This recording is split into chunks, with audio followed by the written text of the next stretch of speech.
My vocal cords aren't warmed up for humming right now, so I'm trying to resist the urge to hum along. Love some of these songs.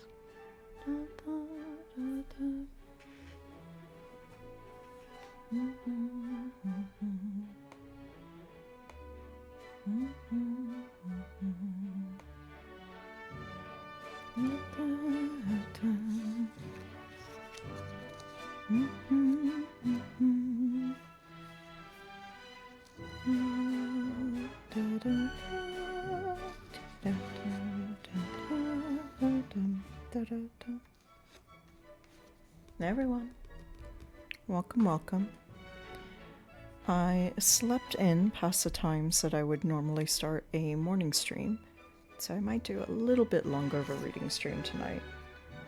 For funsies.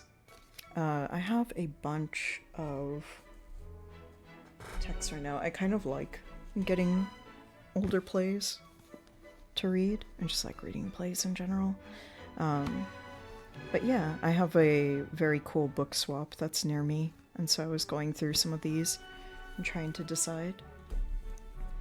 And the play that I am choosing, luckily there was a great little summary page on the inside.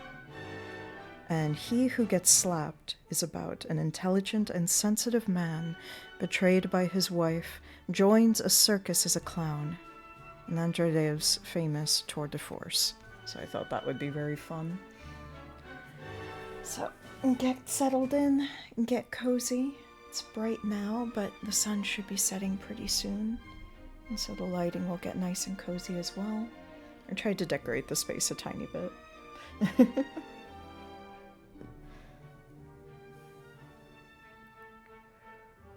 And I hope you're all having a wonderful start to your week.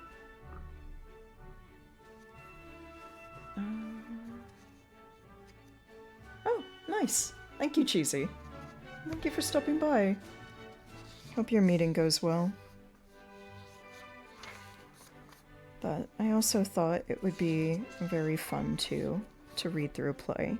One, because I love plays, and then also because then I can do voices. So we'll jump to 175. Oh yeah, I forgot to change the volume on that guy.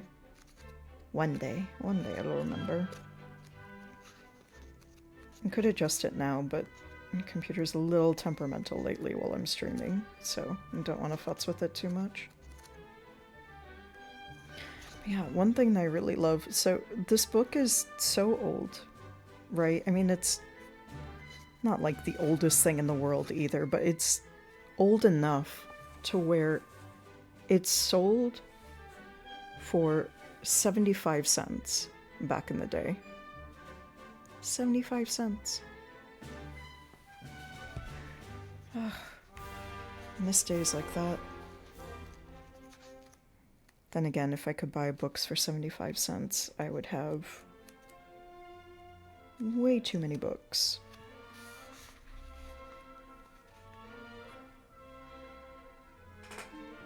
Thinking if I want to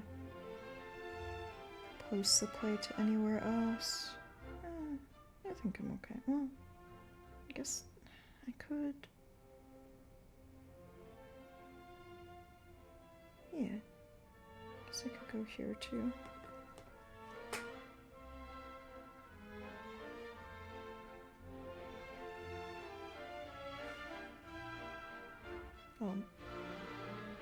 I keep posting everywhere that's about clowns. I think that's only half true. It will eventually be about clowns, but you know how it goes.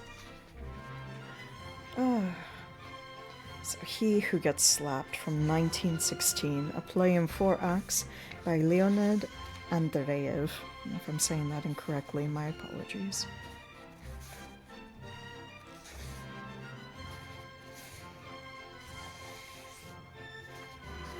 I have a little introduction there.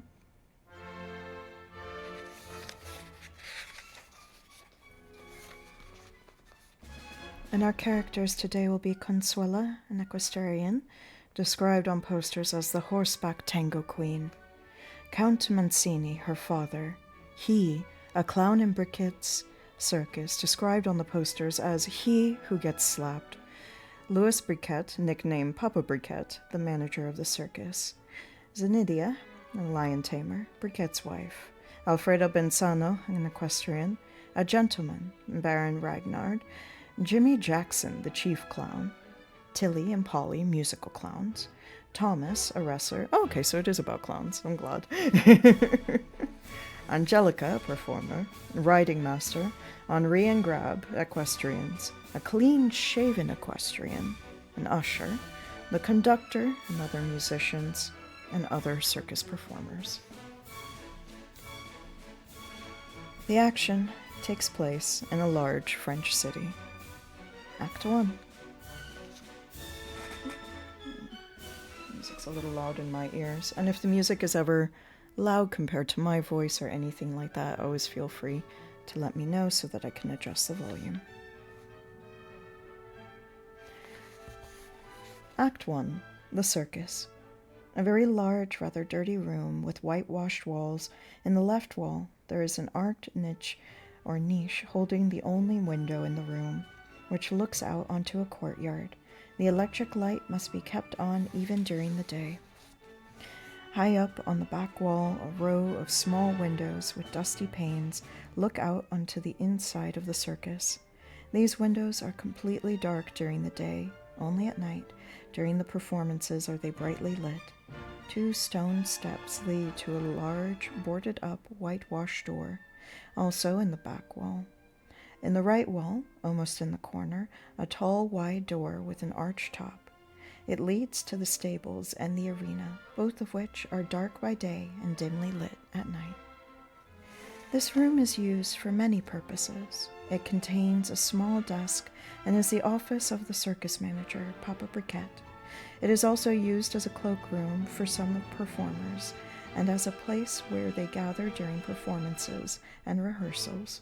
All sorts of junk, broken gilt chairs, scenery for pantomimes, and many circus props are also dumped here. The walls are covered with gaudy posters. It is morning. Rehearsals for the evening performance are in progress inside the circus. As the curtain goes up, the cracking of a whip and the shouts of the riding master come from the ring. For a few seconds, the stage is empty. Then the musical clowns, Tilly and Polly, enter. They play little trumpets, marching in time with small, rapid steps. They wear short jackets, are clean-shaven, resemble each other in face, size, and build. Tilly, the younger of the two, wears a woolen scarf around his neck. Their bowler hats are pushed far back on their heads, and they march up to the window. Tilly glances through it, then they make an about turn and march back. Polly. Wait, you got it wrong again. Listen. And Polly plays alone, thrusting his trumpet towards Tilly's face. Tilly listens absently, scratching his nose. You hear? So let's go. Both play and resume their marching. In the doorway, they meet Briquet and Count Mancini, who walks behind the manager, sucking the gilt knob of his cane. Mancini is thin. His clothes are rather worn, but he wears them with severe neatness, and his bearing is one of majestic excellence. Goes in for aristocratic twiddling of his cane and for striking, graceful poses, laughs often, which makes his thin, pointed face resemble a grinning satyr. Papa Briquet is short, fat, and quiet, and walks with a somewhat hesitating step. The clowns step out of the way of the manager, who looks questioningly at Polly. Polly. We're working on our music. The March of the Ants for the pantomime. Briquet. I see. The clowns march on, then Polly stops and walks back, while Tilly follows. Polly. Papa Briquet. Tilly's not working well today. Briquet. How's that? Polly. Sore throat. Look and see what he has. Briquet. Come over here. Open your mouth. Wider. Makes Tilly face the window, frowns, and looks into his mouth. Put some iodine in it. Polly. I told you, it's nothing. See now? They exit, marching with the same small, quick steps. Briquette sits down, Mancini strikes a pose by the wall, and smiles sarcastically. Mancini, so you treat them yourself. Look out, Papa Briquette, you have no medical diploma. Briquette, I simply give them a little advice. They're a bunch of hypochondriacs. Mancini, he just burned his throat with absinthe. Those two drink every night. I'm surprised at you, Papa Briquette. You don't seem to demand irreproachable behavior out of your employees. Briquette, I tire of you, Mancini. Mancini, I'm Count Mancini. At your service. Briquette, I'm sick and tired of you, Count Mancini. You poke your nose into everything and get in the way of the performers. One day they'll give you a good drubbing, and I won't stop them either. Mancini, I come from a different class and background, and cannot treat your circus performers as equals. Why, Briquette, even in talking to you in such a simple, friendly way, I'm doing you a tremendous honor. Briquette, come. Mancini, oh, I was joking. But if they ever get an idea of attacking me, look at this. And he pulls a stiletto from his walking stick, holding it up admiringly. It comes in very handy sometimes, you know. And now, let me tell you about a girl I've discovered in this vicinity. All right, I know you don't like that sort of thing, and everyone is entitled to his own taste, but listen. You must let me have 100 francs. Briquette, you won't get a sow out of me. And well, you're a fool, and you'll end badly. Believe me, friends, we'd better forget about what's in books once and for all. Anyway, do you imagine we can understand what goes on there? Did I skip a page? Oh, I did skip a page. So sorry. Forget the last 10 seconds. Mancini, then of course, I'll have to take Consuelo away from here. Briquette, you do that every day. Mancini, of course I say things. You would say things too if you were in the right position, as I am now. But you do understand that I have to live up to the glamour of my name, don't you? You must appreciate the fact that it was the blows my family suffered that forced me to allow my daughter, Veronica Mancini, to become a circus rider for the sake of a crust of bread. Just try to understand what I must have felt like, you blockhead. Briquette, you spend too much on girls, Mancini, and it will land you in jail one day, too. Mancini, jail? Oh, no. But whatever you say, I must live up to my name. The Mancinis have been famous for generations throughout Italy for their passion for young girls. Only very, very young ones ill. And whose fault is it if I must now pay through the nose for something my ancestors could get for nothing? You're an ass, a novel riche, and an upstart, with no idea how much family tradition can mean to a man. I don't drink. I have given up cards completely since that incident. There's nothing for you to smirk about. And if now I were to give up girls, what would be left of Mancini? Nothing but a coat of arms. Oh, no. You must let me have that 100 francs to uphold the family tradition. Briquette, I said I wouldn't give you a sow, and I won't. Mancini, but you must realize that I leave Consuela half of all her pay, unless you imagine that I don't care about my own child, the only remainder left to me of her saintly mother. You are really the cruelest man I've ever come across. And he pretends that he is weeping, wipes his eyes with a grimy handkerchief embroidered with a crest. Briquette, I'd put it this way. She's a fool to give you half of what I pay her, and I'm really fed up with you. Enter Zenida, the lion tamer, a beautiful statuesque lady with calm and imperious movements which at first seem almost leisurely. She is Briquette's common-law wife. Zenida to Mancini, hello. Mancini. Oh, madam, let this barbarian, let his coarse soul stab me through the heart if he must. But even in his presence, I'm quite unable to suppress my explosive love for you. He kneels, clowning. Madam, I, Count Mancini, beseech you to do me the honor of becoming my wife. Zenidia to Briquette. You've been asking for money again? Briquette. Yes. Zenidia. Don't give him any. Sits down and she sits down in a corner of a shabby sofa, closes her eyes, and looks very tired. Mancini rises, brushes his knees. Mancini, oh, Duchess, do not be so cruel. I am not a lion or a tiger. I am not a wild beast like those you are accustomed to tame. I am a simple domestic animal who would like to eat, to chew the cud.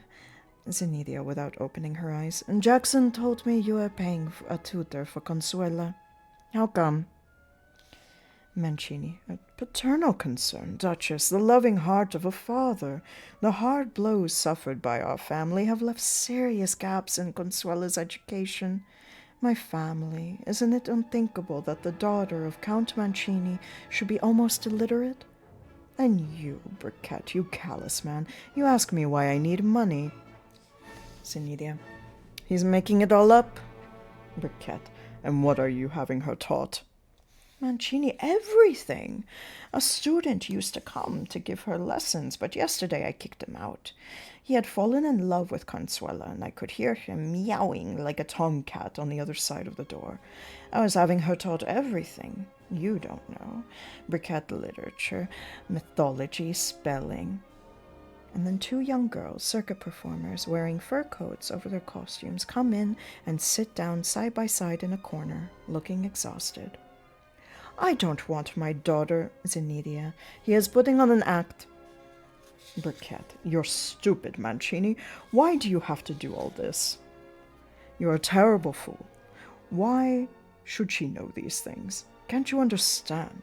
What's geography? Anyone can tell you that this is just nonsense. As for me, I'd be twice as happy if I didn't know the first thing about geography.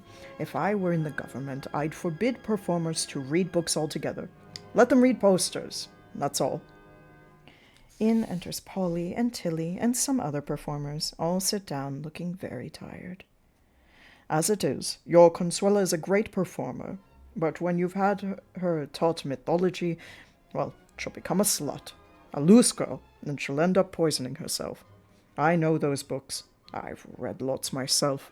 They start by perverting you, and then they teach you how to do away with yourself. First girl performer. Me, I like the novels they print as serials in the newspapers. Briquette. Well, so you're a fool, and you'll end badly. Believe me, friends, we'd better forget about what's in books once and for all. Anyway, do you imagine we can understand what goes on here? Mancini. You're an enemy of enlightenment, Briquette. An obscurantist. Briquette. And you're a damn fool. Well, may I ask you, where do you come from, and what did you learn there? And the circus people laugh. But if you've been born in a circus like me, you'd know something. Enlightenment is nothing but bunk. Here, ask Zenidia. She knows all the things they know, geography, mythology, and all of that. But does that make her any happier? Well, tell them yourself, dear. Zenidia. Leave me be, Louis. Mancini. Damn it. You can go to hell, after all. When I listen to your asinine philosophy, I feel like fleecing you of not 100 francs, but 200, 1,000. Good Lord, you're such an incredible idiot, even if you are the manager of a circus. Now, let me say once more, before witnesses, you don't pay your people enough, and I insist that you increase Consuela's pay by 100 francs. Listen. You, bunch of law-abiding bums who brings a full house at each evening performance. Is it you, you two musical morons? Is it the lions and tigers? Who cares about those underfed cats anyway?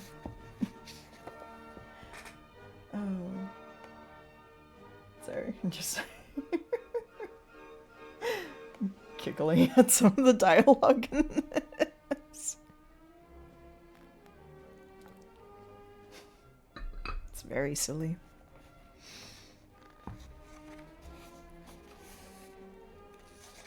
Zanita, lay off my tigers. Forgive me, Zanita. I didn't mean to offend you, I swear. I admire your crazy daring and your great grace no end. And I kiss your hand, so heroic Amazon. But what do your cats understand of heroism? In the ring, a small band starts to play a tango, and Mancini continues in an exalted voice. Now, tell me, law-abiding bums, isn't it Consuela and Benzano who attract the crowds? It's their tango on horseback that does it. Good Lord, even the holiest of the popes couldn't have remained calm seeing it. Polly, yes, it's a great number, but the idea was Benzano's, right? Mancini, idea indeed. That young fool's like a tomcat in love. That's about all the ideas he's got. And anyway, what's an idea without the woman? Let him try to dance with an idea. And so, Briquette. Briquette, well, there's the contract. Mancini, oh, are you going to be petty and cling to the letter of it? Zanita, give the Count 10 francs and let him clear out of here. Mancini, 10? Never on your life, 15. Oh, don't be so stubborn, Papa Briquette. Let me have 20 for the sake of my family traditions. I swear I can't take any less. And Briquette hands him 20 francs, and Mancini says casually, Merci. Zanita, ask your Baron for money. Mancini raises his eyebrows in noble indignation. The Baron? What do you take me for, woman? Do you really expect me to go around borrowing money from strangers who... Zanita, what are you after today? You seem to have some scheme going. I don't know you very well, but I'm sure you're a most unscrupulous crook. Mancini. Even an insult is sweet from a beautiful mouth. And then enter Thomas, the wrestler. Hey, Papa Briquette. There's a ghost from the other world come to see you. A girl performer? A ghost? Thomas, well, I guess he's alive, really. Because who ever saw a drunk ghost? Briquette, if he's drunk, send him away. Thomas, did he actually ask for me or for the Count? Thomas, he asked for you. But after all, perhaps he's not drunk. Perhaps he's just a plain ghost. Mancini smooths his hair and arranges his tie. A society man, is he? Thomas, I'll get him then. Papa Briquette, but after that I must be off. Goodbye then. And from the ring comes the cracking of a whip, the sounds of the tango now almost dying out, now sounding loud and very close. There's a silence in the room. Briquette touches Zanita's hand. You tired? Zanita pulls her hand away. No. Polly, your red-headed lion was nervous today, Zanita. Zanita, you mustn't tease him. Leave him alone. Polly, I played him a passage from La Traviata, and he kept joining in with me. What about putting on a number like that, Papa Briquette? And enter he and Thomas, who points to Briquette and leaves, walking with a heavy, rolling gait. He is a middle-aged man. His face is plain, but it has a strange, lively expression. He wears an expensive overcoat with a fur collar and holds a hat and gloves in his left hand. He bows and smiles. Do I have the honor of addressing the manager of this circus? Briquette, that's me. Sit down. Bring a chair, Tilly. He, oh, please don't trouble. And looks around. Are these people your performers? I'm delighted to meet you. Mancini draws himself up and bowing his head slightly. May I introduce myself? Count Mancini. And he is surprised. A count? Briquette, noncommittally. Count, that's right. And who do I have the honor? He, I don't know myself yet. I suppose you all pick your names, every one of you. But I haven't picked one for myself yet. I hope you'll give me some advice about it. I have thought of some, but they aren't really suitable. Too literary, I imagine. Briquette, literary? He, yes, too obviously contrived. They all stare at him in amazement. I believe these two gentlemen are clowns, am I right? I'm so pleased to meet you. Allow me to shake your hands. They get up with a pleasant smile and shake hands with Polly and Tilly, who pull idiotic faces. Briquette, but what can I do for you, after all? He, still with some pleasant, trusting smile. It is I who would like to do something for you. I would like to work in your circus, Papa Briquette. Briquette, how come you call me Papa Briquette? You don't look at all like... He reassures. Ah, that will change. I'll look the part. Here, these two gentlemen made remarkable faces just now. Would you like me to imitate them? Here goes. And he makes an idiotic face, imitating Tilly and Polly. Briquette, yes, without thinking. Have you been drinking, sir? He, oh no, not. I don't really drink. Do I look drunk to you? Polly, well, there is a possibility. He, no, I don't drink. It's just my personality. Briquette, where have you worked before? Are you a juggler? He, no, but I'm glad you feel I'm one of you, Papa Briquette. Unfortunately, I'm no juggler, and I've never worked anywhere. I just, well, you know. Mancini, you look like a society man. He, oh, you flatter me, Count. I'm just, well, you know. Briquette, so, what do you want of me, then, fellow sir? I must tell you I have no vacancies. He, that doesn't really matter. I would like to be a clown, if you'll allow me. Some of the circus people smile, but Briquette becomes irritated. But what can you do, man? You're asking for a lot, but what can you do? He, nothing, but isn't that funny? A man who can do nothing? Briquette, not very. Any good-for-nothing could match that. And he smiles disarmingly and looks around. Perhaps I could think up something. Briquette sarcastically replies, some literary stuff, maybe. The clown Jackson comes in quietly and unnoticed, and stands behind he. And he, well, yes, could be something literary. What would you say, for instance, to a brief but rather pretty speech, say on a religious subject? A sort of little debate between clowns? Briquette, a debate? Go and get lost. Fellow, we're in a circus here, not an academy. He, what a shame. I thought we could use some light joke about the creation of the world, or maybe the way it's run. Briquette, and what about the commissioner? No, that won't do. Jackson, stepping forward. So you don't like the way the world is run? Well, neither do I. Shake hands. Briquette, introducing them, our chief clown, the famous Jimmy Jackson. He, oh, good Lord, are you Jimmy Jackson? I'm very proud to shake your hand. I so much enjoyed your brilliant... Jackson, pleased to meet you. Briquette, look, Jim, this fellow here would like to be a clown. Obeying a sign from Jackson, he hurriedly discards his overcoat, throws it on a chair, and stands ready to be inspected. Jackson turns him in all directions and examines him critically. Jackson, so you want to be a clown, huh?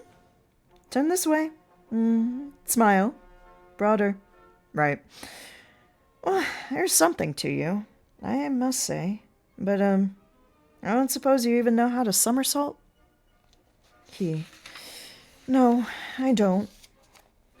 Jackson, how old are you? He, 39. Is it too late? Briquette, I'm sorry. We can't use your services, mister. And Zenita quietly replies, "Hire him." Briquette, "But damn it, what could I do with him since he doesn't know how to do anything? He's just a drunk." I assure you I'm not a drunk. Thank you very much for your support, ma'am. Aren't you the famous lion tamer, Zenita? Whose regal beauty and daring... Zenita, that's right. But I don't like flattery. It wasn't flattery.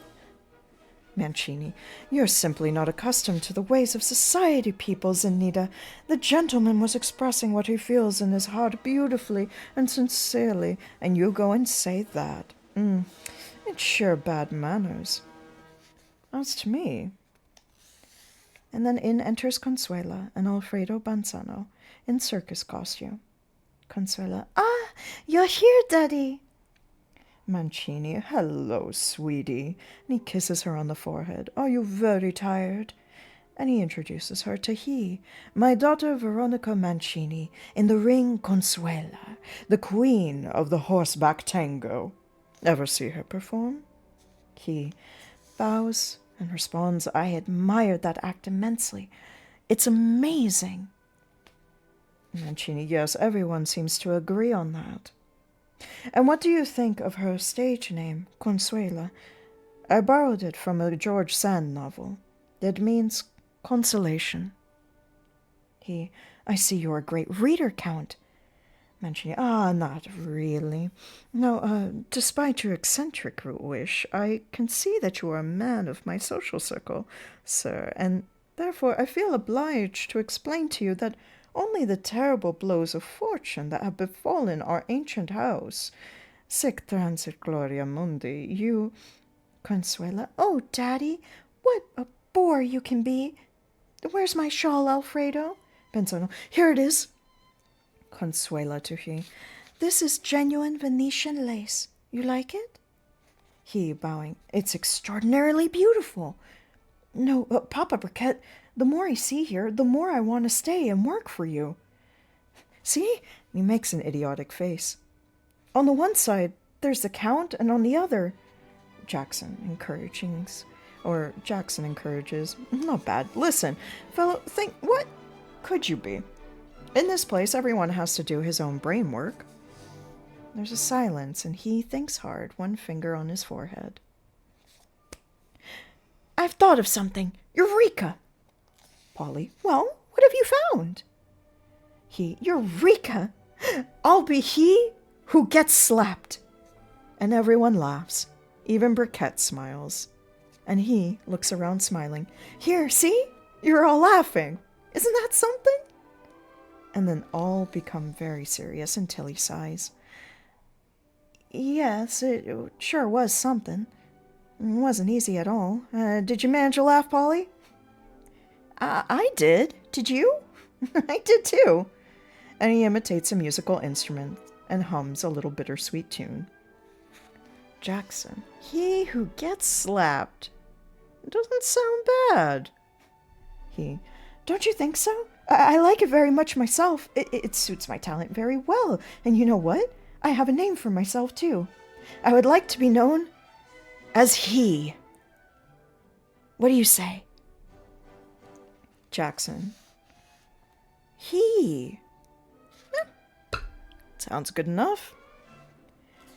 Consuela, "He's really very funny. He. It sounds like a good name for a dog. Aren't dogs sometimes called that, Daddy?" Suddenly Jackson pretends to slap he hard. He turns pale and sways. What's the idea?" And there's a huge roar of laughter that drowns out his words. Jackson, "He who gets slapped. Or didn't it reach you?" Polly, "He means that ain't enough for him." He rubs his cheek and smiles. What a sudden transition from talk to business. But isn't it strange? And there's general laughter, and the clowns crow, moo, bark, and quack. Zenita says something to Briquette, and then glances at Banzano and walks out. Mancini puts on a bored expression and looks at his watch, and the two girl performers also leave. Jackson, "Take him on, Papa Briquette. He stirs us up a bit." Mancini looks at his watch. And I must warn you that Papa Briquette is as stingy as a harpicon. If you're hoping to make money here, you'll be bitterly disappointed. What's a slap? In this place, it's all like a piece of small change. A dozen for 1 franc 50. Go back to society, sir. You'll make better money there. My friend Marquis de Justy just got 50,000 lire, and mind you, that was for 1 day. Weak slaplet. Briquette, stay out of this, Mancini. Will you take care of him, Jackson? Jackson, all right. Polly. And what about music? Like it? Like Beethoven's sonata performed on a broom? Or Mozart on bottles? He, alas, I know nothing about it, but I'd be eternally grateful if you teach me. Ever since I was a little boy, my dream was to become a clown. My schoolmates were enthralled by other things, some by Plutarch's heroes, and others by wonders of science. I was dreaming of clowns. Beethoven played on a broomstick and Mozart on bottles. That's something I've been looking for all my life. And what about a costume? I need to find a costume quickly, my friends. Jackson, I can see you have no idea about these things yet. A costume's not decided upon just like that. It takes a lot of thinking. And he puts a finger to his forehead. Notice this sun here? He slaps the seat of his pants on which a sun is embroidered. Took me 2 years to think of that. I'll think. Mancini. Well, we must be on our way. Consuela, my child, you must get dressed for lunch.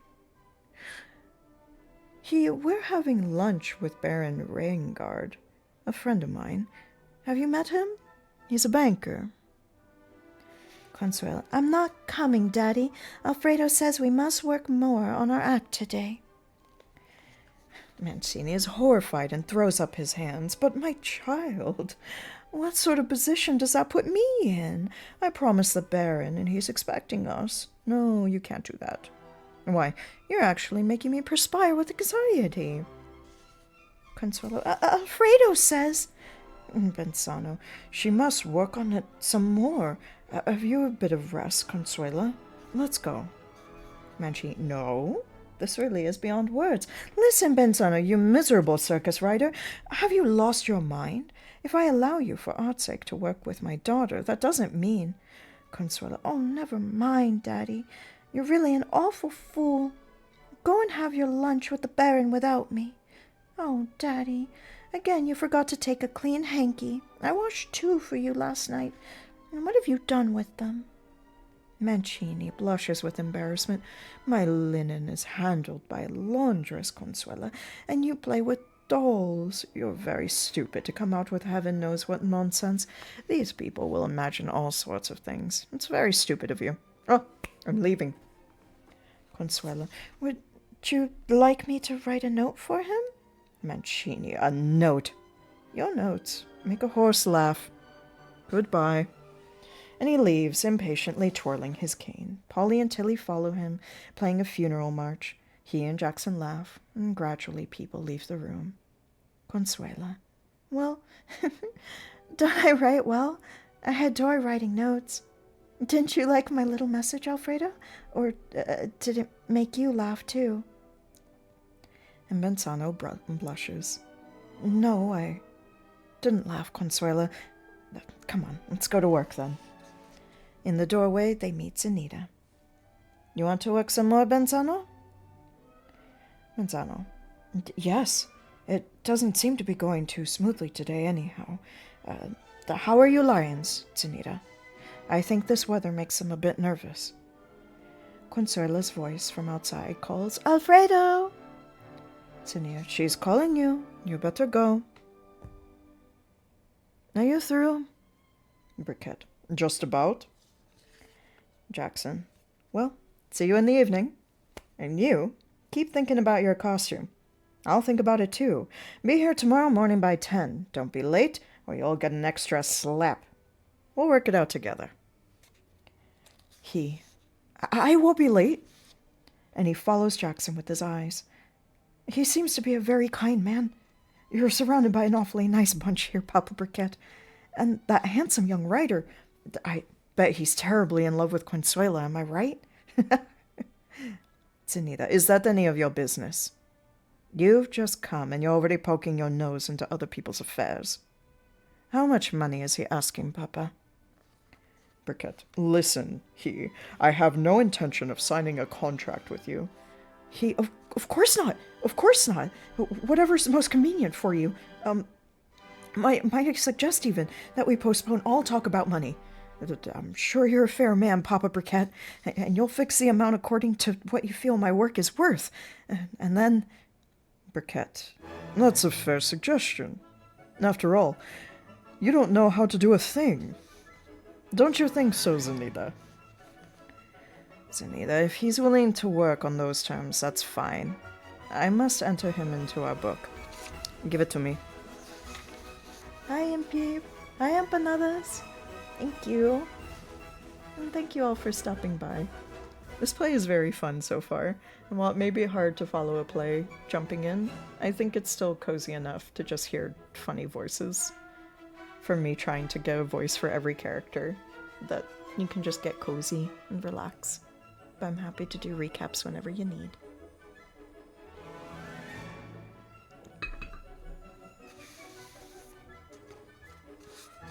It's fine, most of my books get tea stained after a while.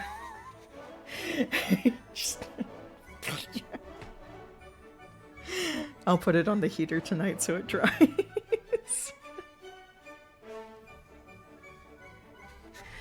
Briquette, here it is. I don't like paperwork, but we have to register the names of those who work for us. It's a police regulation, you know, in case someone gets killed or hurt or something. Nothing ominous.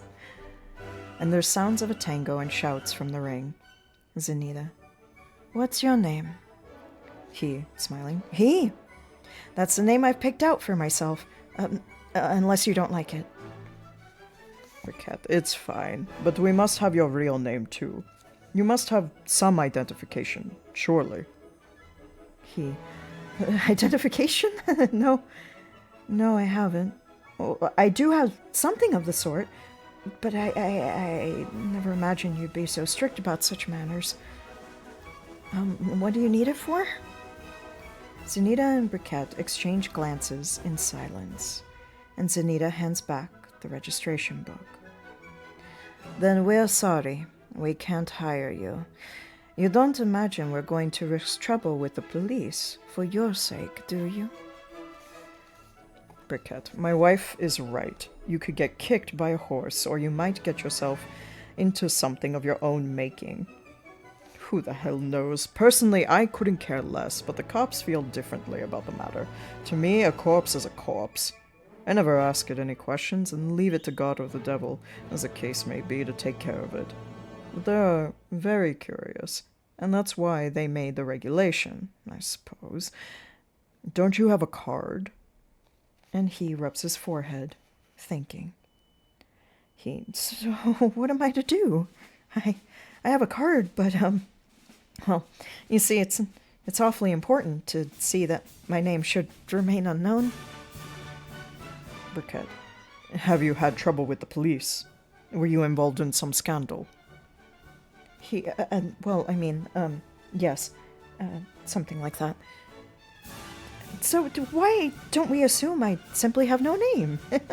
Couldn't I, for instance, have lost my name like some people lose their hats? Or let's say my name's been changed.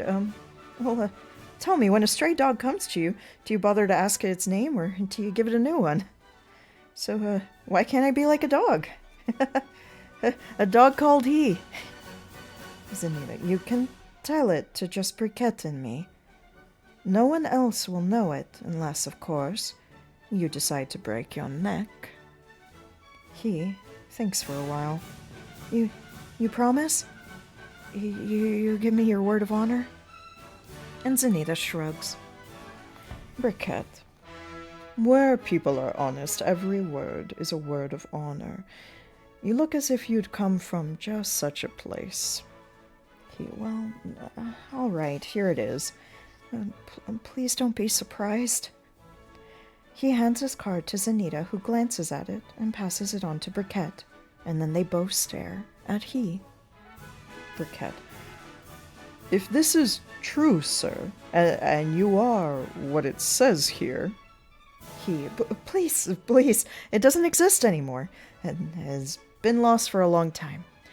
It's just like an old hat check that one finds in one's pocket. Please forget it, as I have, and think of me only as he who gets slapped. And there's a silence. Briquette. Please excuse me, sir, if I, once again, I respectfully inquire whether you haven't had a bit too much to drink. There's something in your eyes that... No, I am he who gets slapped. And since when do you talk to me so respectfully, Papa Briquette, and call me sir? You offend me, really. Zenita, well, I guess it's his business, Briquette. And she puts away the card. And you're certainly a very strange gentleman. And you've already noticed that Pensano is in love with that girl, haven't you? And me, I'm in love with my Briquette, right? He. Oh, yes, you're crazy about him. Zenita, I'm crazy about him, as you say. Go and show him around the circus, Briquette, while I do some paperwork. Briquette, all right. Let's go. And he kisses Zenita. Come on. And the two of them walk towards the door. Zenita, wait a minute. He? Answer me one thing. I have a fellow here who cleans the cages for me. He's just a simple fellow whom no one knows, just a cleaning man. But you know, he enters the cages whenever he feels like it, acts as if it was at home there. How can that be? Yet no one knows him, while everyone knows about me. Although I enter those cages, I'm full of fear and... Well, you'll meet that stupid fellow. But don't dare walk into those cages because that red hand of mine... Well, he's sure to fetch you a big slap. Briquette displeased. Ah, there you go again, Zenita. Stop it, please. Zenita, all right, go on, you two. Ah, yes. Send me Pensano. I have some accounts to settle with him. And he and Briquette exit. Zenita takes out his card, looks at it once more, puts it away, gets up and paces the room, stopping now and then to listen to the tango. And suddenly, the band stops. Zenita stands motionless, staring out through the dark doorway and waits. Pensano! Pensano enters and stops, keeping his eyes lowered. What did you want? I haven't much time. Pensano, everyone keeps saying you're in love with Consuela. Is it true? Pensano shrugs. We work together. Zenita takes a step forward. No, I want you to tell me if it's true, and that you love her, Alfredo. Pensano turns red like a small boy, but looks Zenita straight in the eye. Pensano. I don't love anyone. How could I be in love? I love no one. Today Consuelo is here, and tomorrow her father may take her away, and who am I? A simple circus athlete, a son of a shoemaker from Milan, while she... I can't even tell you. I don't have the words. No more than my horse does. Who am I to be in love? Zenita, but what about me? Don't you love me? A little bit? I've told you already. No. You still don't? Not even a little bit? I'm scared of you. And Zenita is about to shout angrily at Pensano, but controls herself, lowers her eyes. This is a bizarre song. Hold on.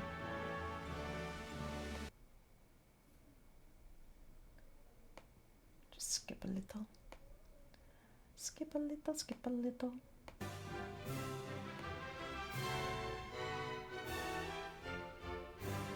It's still weird. Weird mix. Hold on.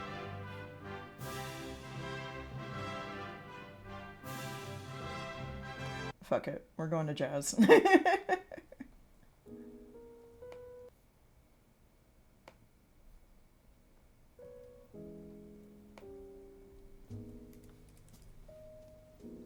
When all else fails, just go to Jazz.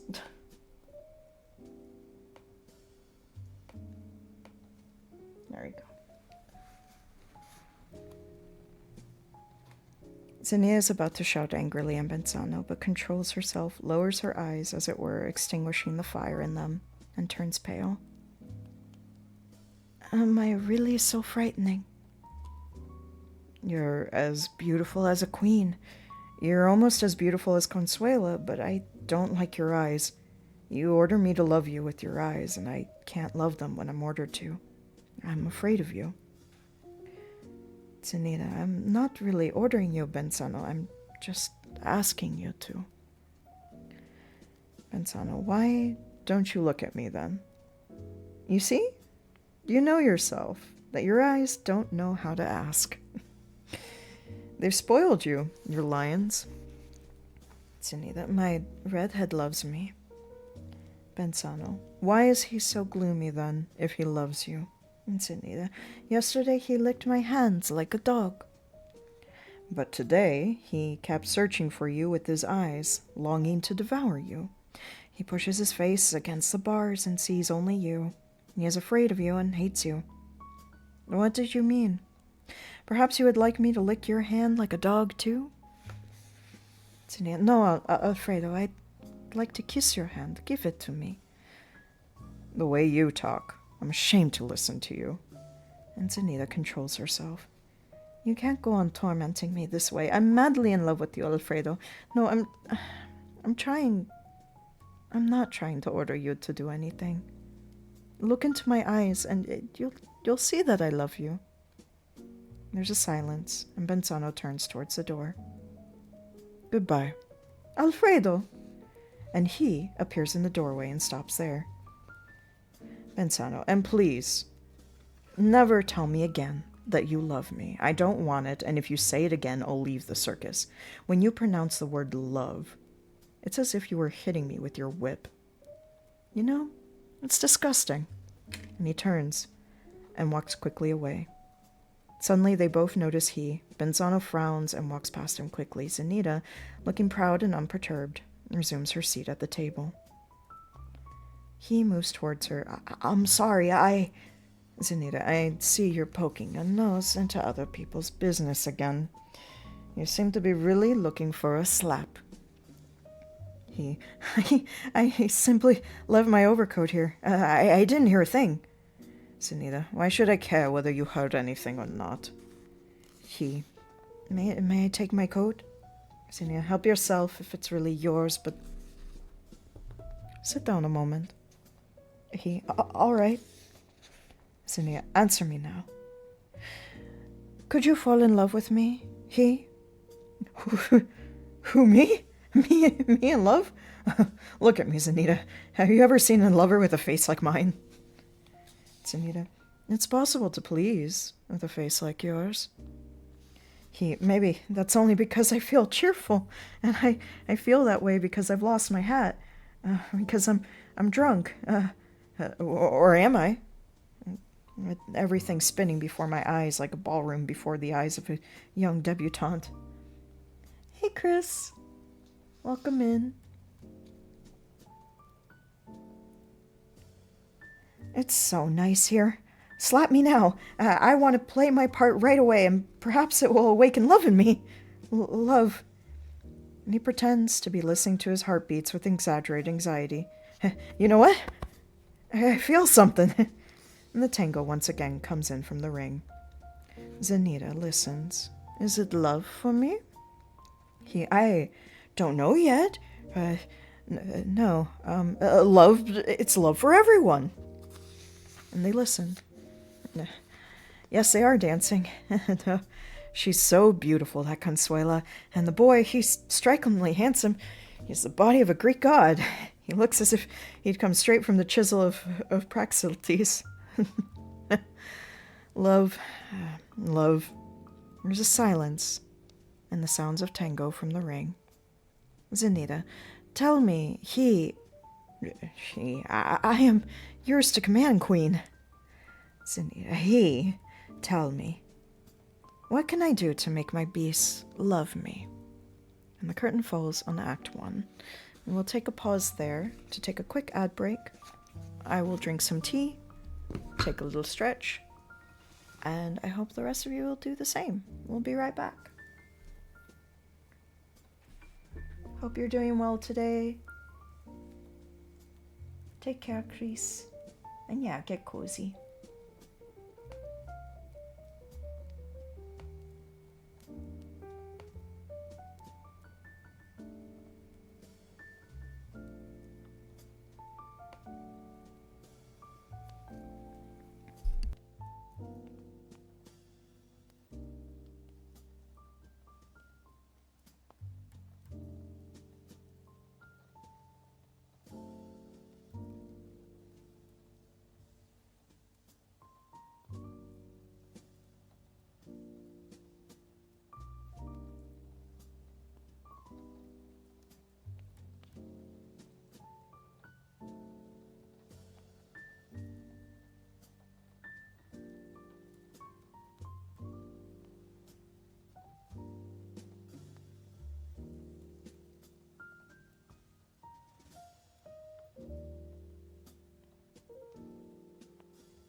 Welcome back, everyone. Let's get into Act 2.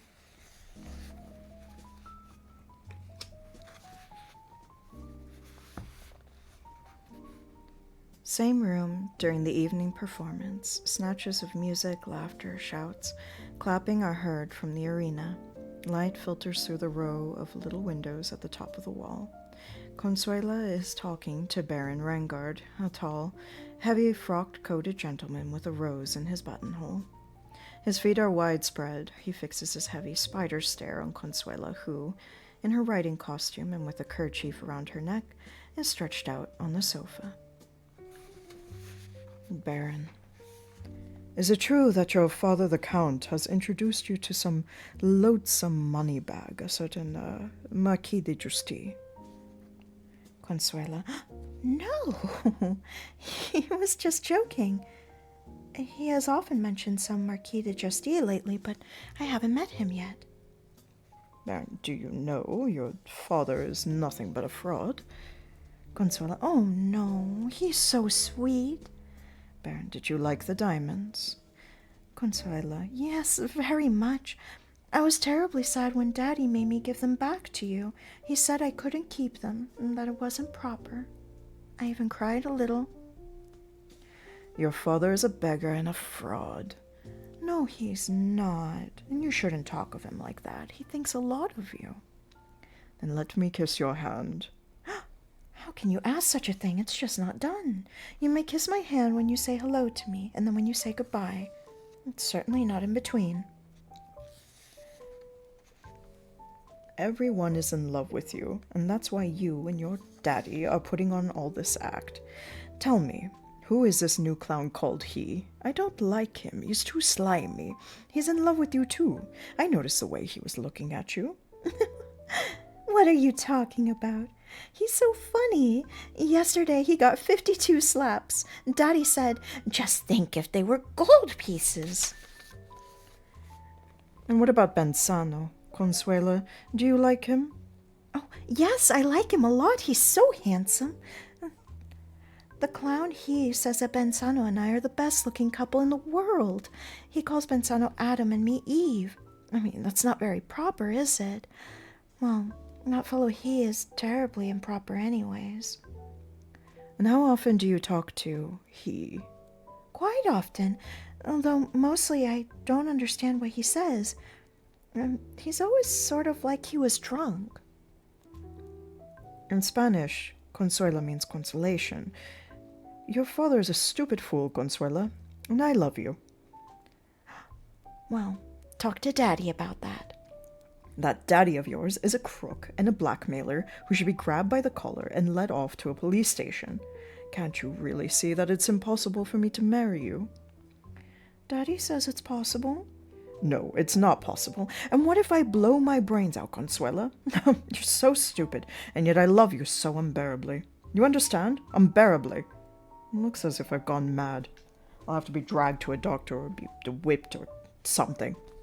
How could I fall in love with you this way? If it's that bad, then I guess you better marry me. Yeah, I guess.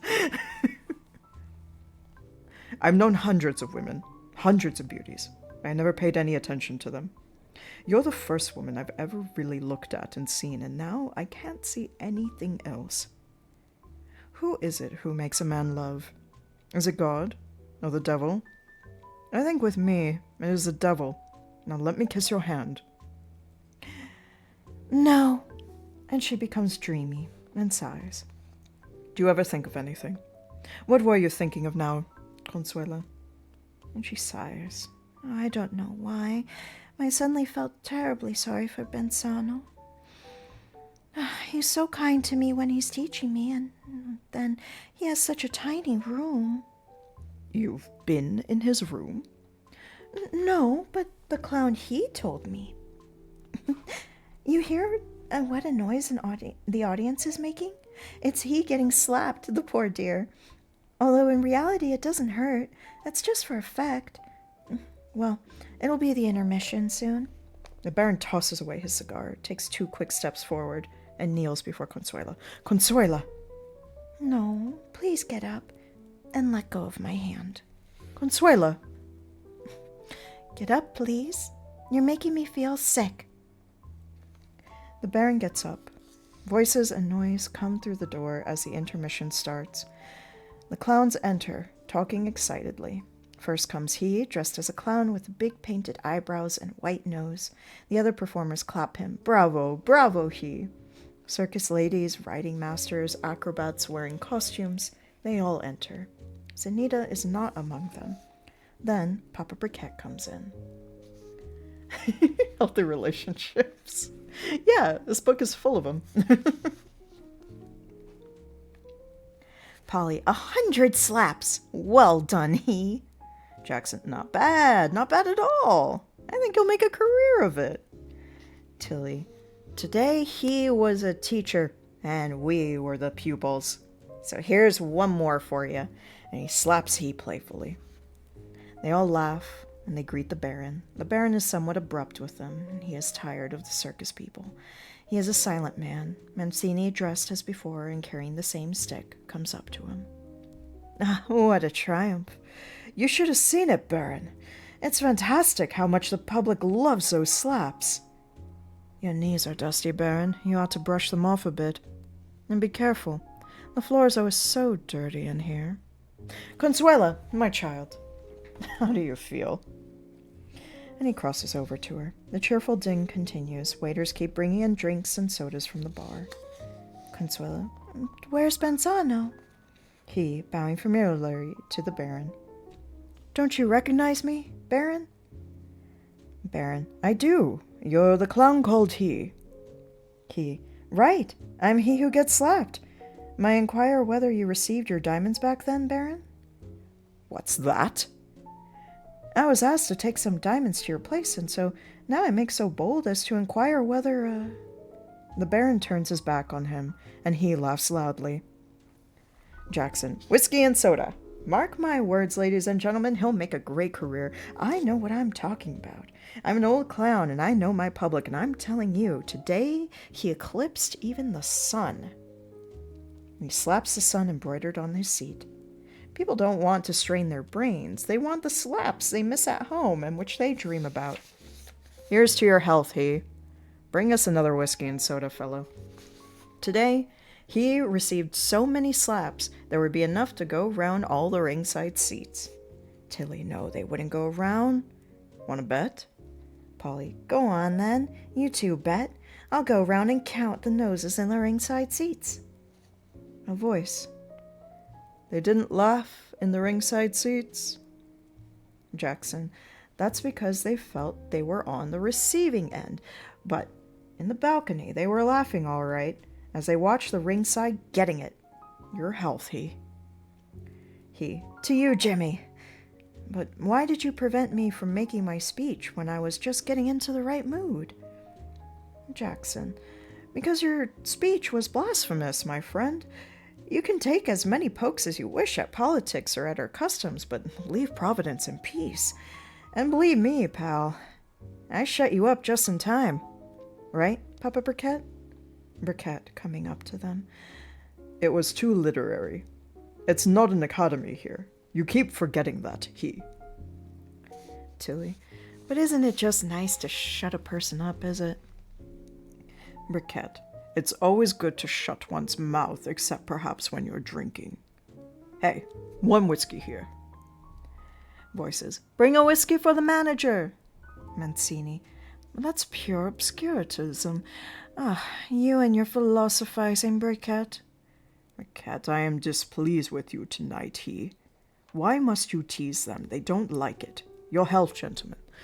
A good slap must be as pure as crystal. Bang, bang. Right, left, and that's that. People enjoy it. They laugh and love you.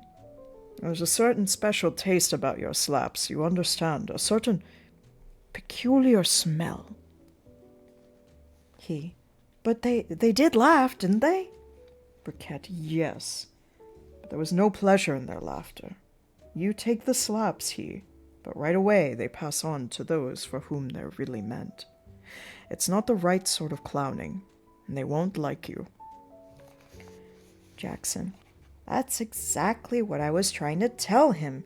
He's beginning to make them angry now. Benzano, Consuela, where are you? I've been looking for you. Come.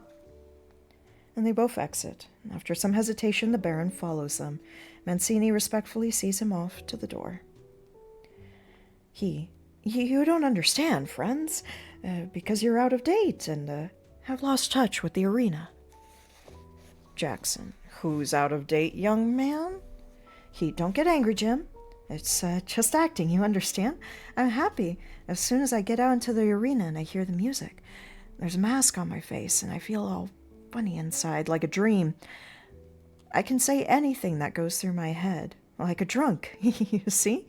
And when I was impersonating a great man, a philosopher yesterday, with that stupid snout on me, he takes an arrogant and Poppins snodes and repeats his act, and everyone laughs. I was strutting around like that and telling everyone that I was a great, wise, and incomparable man. and that the divine spirit dwelt within me, and that I was floating high above the earth and had a shiny halo flashing over my head.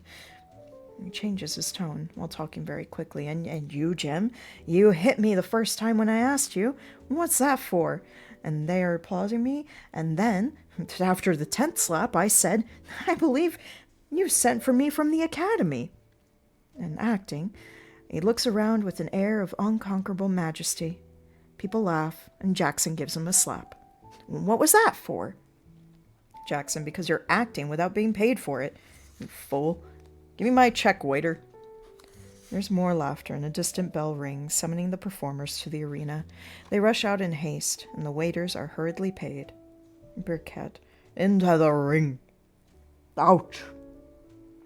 Mancini. I'd like to have a word with you. You aren't leaving yet, are you? No, I'm going to rest for a while. Burkett. Off you go. Into the ring. And the clowns, singing in shrill, squeaky voices, leave. Gradually they all go out, and loud sounds of the circus brass band come from inside. He sits down on the sofa, stretches himself out on it, and yawns. Mancini. Listen, you have something that my family has always lacked. Cash. I'll order a bottle, all right. Waiter, bottle of wine. A waiter who has been clearing away the empty glasses brings a bottle of wine and 2 glasses on a tray and leaves. You seem gloomy tonight, Mancini. Oh, I must say, at my age, taking 100 slaps in one evening is none too easy. What's wrong with you? You having trouble with some girl? Mancini, shh, I'm in a bad way. Lots of complications. The parents...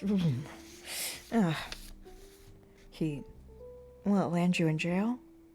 Mancini. Jail? Why, after all, I must keep up the family tradition. I joke about it. But there's hell in my heart. You're the only person who understands me, so tell me, what sort of passion is this? She'll drive me into senility, into jail, into my grave. It's a tragedy. And he wipes away tears with a grimy handkerchief. Why can't I enjoy things that are permitted? Why do I have to think of the law every time I reach the summit of joy? Isn't it absurd, I'm about to become an anarchist. Oh, my God, just think of it.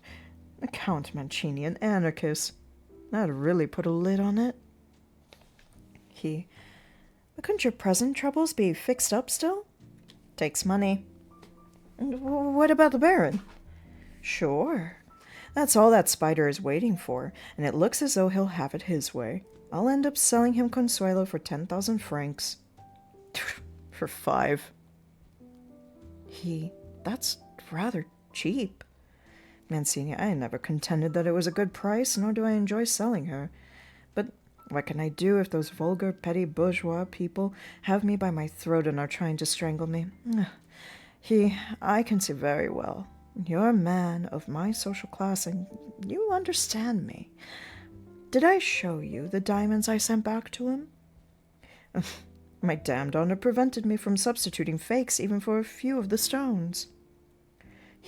No, that's really what stopped you. Mancini, well, I was afraid to spoil everything by doing it. I'm certain he weighed the jewels before and after. Baron won't marry Consuela anyways. Yes, he will. You don't understand him. He is a man who, during the first half of his life, had nothing but an appetite, and now, for the first time, has experienced love. If he doesn't get Consuela, he's finished. Like a wilted narcissus. Ugh. Damn him and his automobile with him. Have you seen his automobile, by the way? Yes, I've seen it. Let Consuela marry that equestrian. Benzano.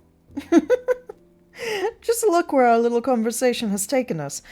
Oh, yes, I know your joke about Adam and Eve. I'd wish you'd stop making it. It's very witty, of course, but it compromises the girl.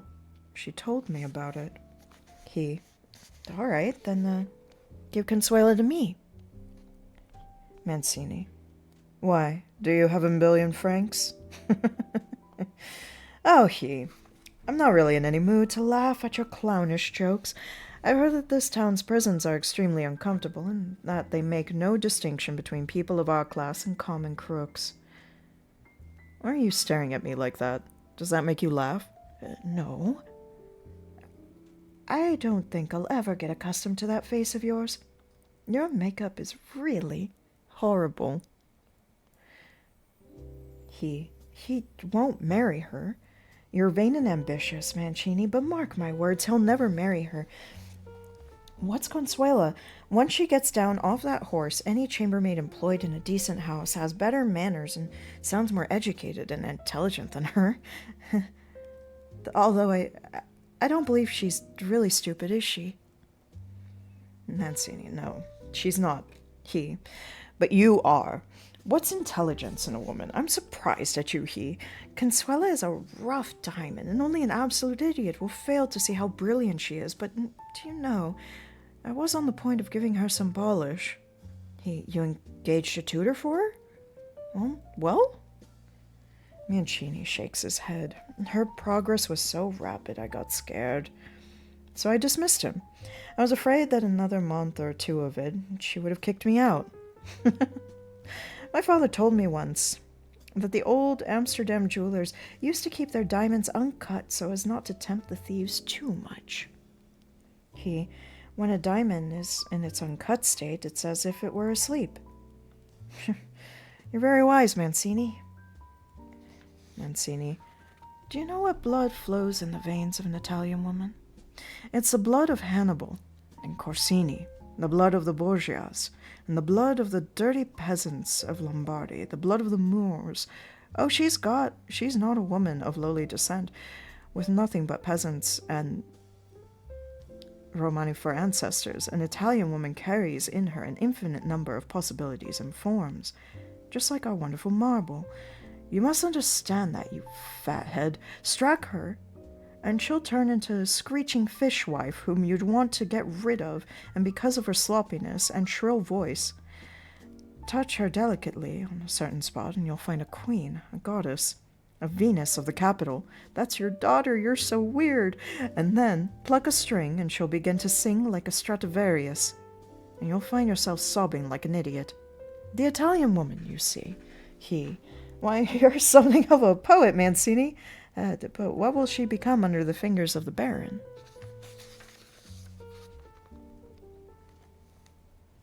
What do you mean, what? She'll become a baroness, you fool. What's making you laugh now? I don't see anything funny in that. I'm just lucky that this enamored beast is not a duke or a prince, because if he made her a princess, that would be the end of me. Within a year, I wouldn't even be allowed in her kitchens. And that, despite the fact that I am Count Mancini, while she is a simple... And he gets up. What are you talking about? Aren't you her father? Mancini, shh. Ah, hell, I'm so hopelessly depressed tonight. Who the hell am I? Sure, I'm her father. You're a fool if you can't see the family resemblance. Look at that nose, those eyes. Oh, I feel so miserable. And to think that while a man is perishing in his struggle to preserve the honor of his ancient lineage here in this room, over there at ringside, that beast is sitting, that elephant with the eyes of a spider, and staring at Consuela, and he has the fixed stare of a spider. Mancini, that's right. He is just a spider. But you'll see. I'll force him to marry her. And he jumps up, paces the room nervously, twiddling his stick. You'll see. I've been preparing for this battle all my life. And he keeps pacing, and then goes silent. Why is the audience so quiet? That's strange. Mancini, with an air of disgust, who cares? Over there it's quiet, but here there's a great tempest going on. He touches his forehead with his stick, and then bends towards Shall I tell you a very strange thing, an extraordinary quirk of nature? He laughs, then putting on a serious expression, announces, "For 3 centuries, the Counts Mancini have been altogether childless."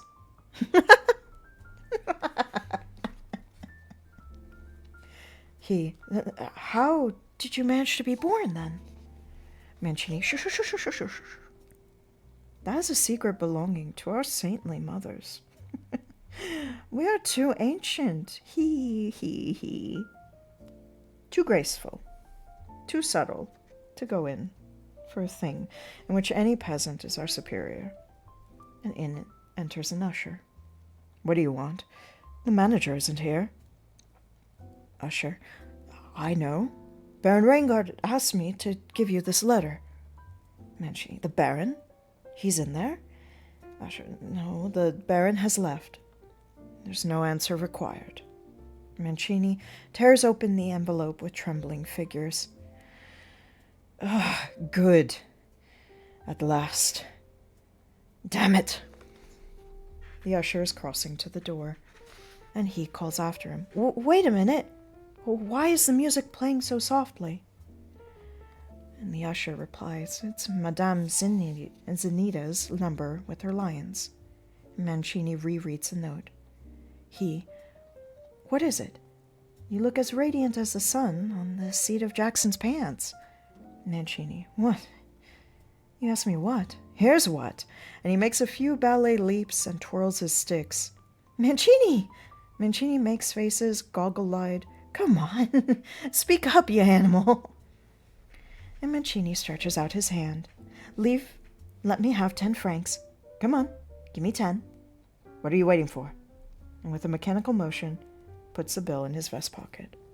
"You know what, if I don't have an automobile by the end of the month, you may give me one of your slaps." So he's decided to marry her? Mancini, who's talking about deciding? When a fellow has a noose around his neck, you don't inquire about the state of his health. The Baron, you see. And then he cuts himself short and stares with gaping mouth. "Look!" Briquet staggers in as if drunk and covers his eyes with his hands. He gets up to him and takes him by the shoulders. "What's the matter, Papa Briquet?" Briquet, I can't. I can't. What's happened? Are you ill? Tell me, what's happened? Briquet, I couldn't bear to look. And he removes his hand from his eyes. They are wide open and staring into space. What's she trying to do? Why? They must get her out of there. She's gone mad. No, they'll mangle her. The lions will tear her to pieces. Mancini, nonsense, Briquet. She's always like that. You're behaving like a stupid boy. You should be ashamed of yourself, Papa Briquet. Mancini, oh wait, Briquet, no. Tonight she's gone mad. The audience is holding its breath. It's as everyone had died. I couldn't look. Listen. What's that? They listen, but there is the same silence in the arena. Mancini, I'll go and see. Briquet, no, there's nothing to see. What a damn business. Don't go. You can set the thing on fire. Every eye that is fixed on her in the beast. No, it cannot be. It's sacrilege. I left. I couldn't stand it. They'll tear her to pieces. He tries to sound cheerful. Take it easy, Papa Briquet. I never imagined you were such a poltroon. Have a drink of wine. Get him some wine, Mancini. Briquet, I don't want any wine. Oh my God. Let it be over quickly. And they listen in silence. I've seen many things in my life, but never anything like this. She went right off her bat. They listen, and suddenly the silence collapses like a huge stone wall falling. There's thunderous applause, shouts, music, and the roaring voices of beasts and men. The 3 men on stage sigh with relief. Briquet, exhausted, sinks into a chair. Mancini, well, you see, you idiot. Briquet, laughing and sobbing. I won't let her do that again. Here she comes herself. And in enters India. She looks like a drunken bacchanate or a madwoman. Her hair is disheveled. Her dress has slipped from one shoulder. She comes in with glittering, unseeing eyes. She's like a living statue of victory, a mad statue. Then behind her come a male performer, the two clowns, Polly and Tilly, and a very, very pale Consuela and Benzano. They all look at Cynthia fearfully, as if afraid of her fixed, scorching stare.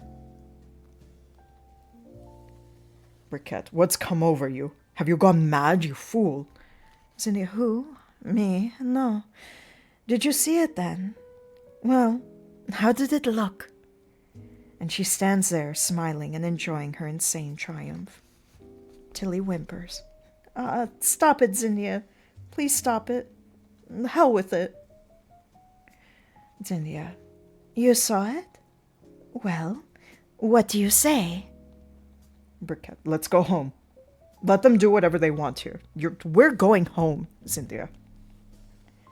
Polly, you can't go home yet, Papa Briquette. Your number is still to come. And Cynthia meets Benzano's eyes. Hi, Benzano. And she laughs happily. So perhaps you could see for yourself, Alfredo Benzano, how much my lions love me. Benzano walks out without answering. As if the light inside Cynthia has been switched off, her smile dies, her eyes become dull, her flushed face turns pale.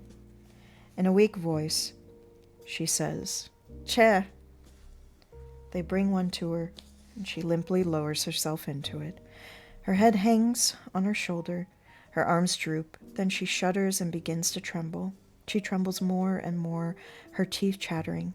She whispers, "Brandy." The male performer rushes to get her a glass. Hey, Fritzy, welcome in. Oop. Hold on. Get rid of this guy here.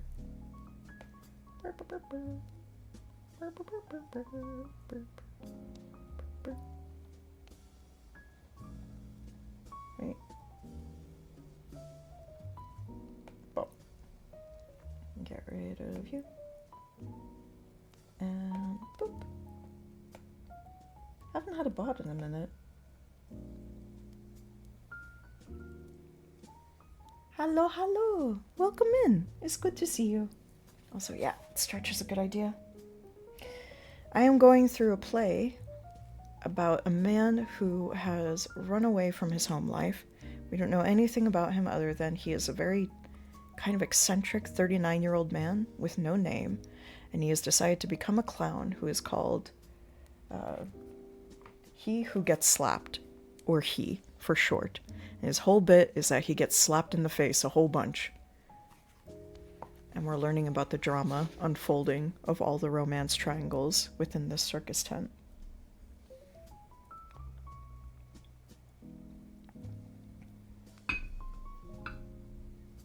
Briquette, what's the matter with you, Cynthia? Oh, my dear, my dear. Mancini fusses around. Give her a chance to relax, folks. Come on, move. On your way, you bums. I'll see to everything. Papa Briquette, don't worry. Where's her wrap? The wrap. She's cold.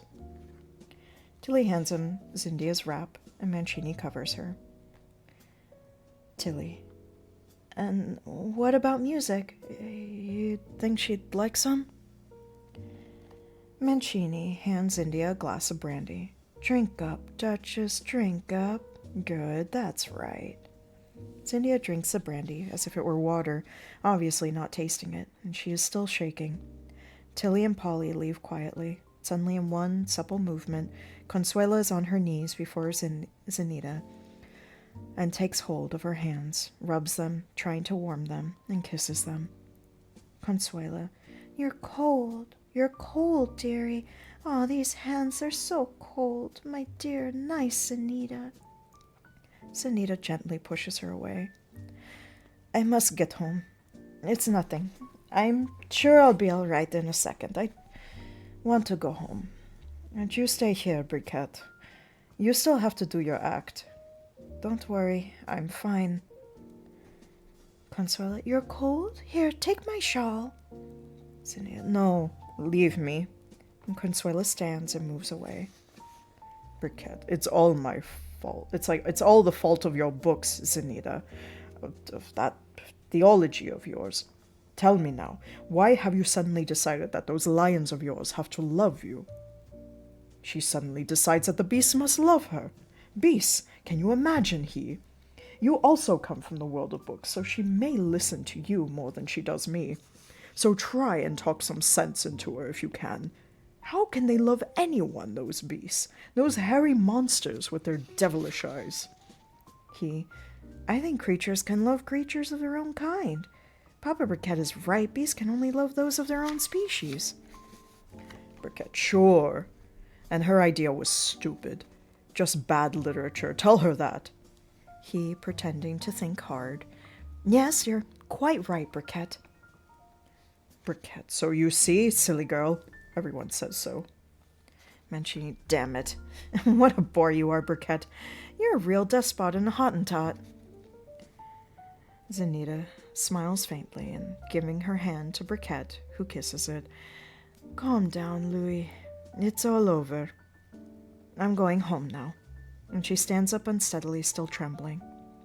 Briquette, but you can't go alone, dear. Mancini, oh, you tree stump. Have you ever heard of a Count Mancini abandoning a lady in distress? Thomas, go and get an automobile. You stop pulling her like that, Briquette. You're as clumsy as a rhinoceros. That's better. Now, let's go.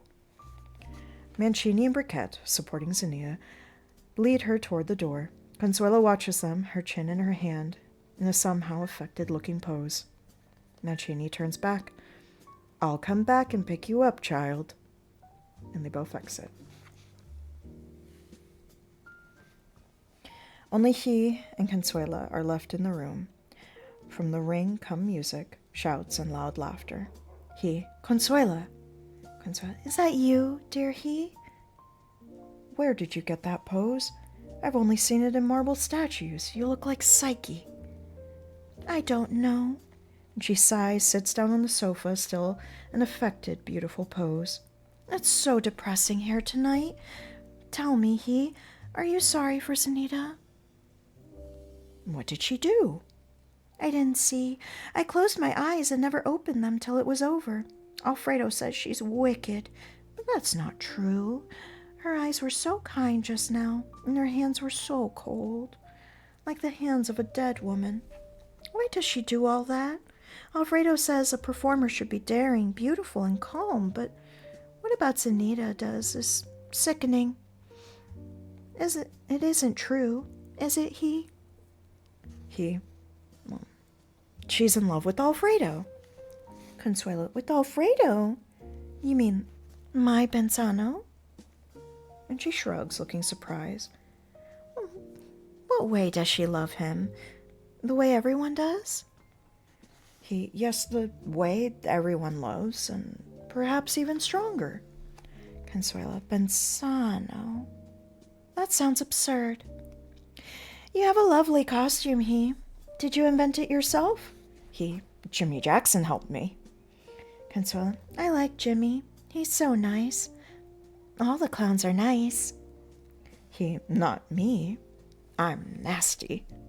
Consuelo, you're the nicest of the lot. Good Lord, 2 more acts to come. Alfredo and I are in the 3rd act. Will you watch us? I always watch you perform, my beauty, because you are beautiful, Consuela. Do you know that? Consuela, like Eve.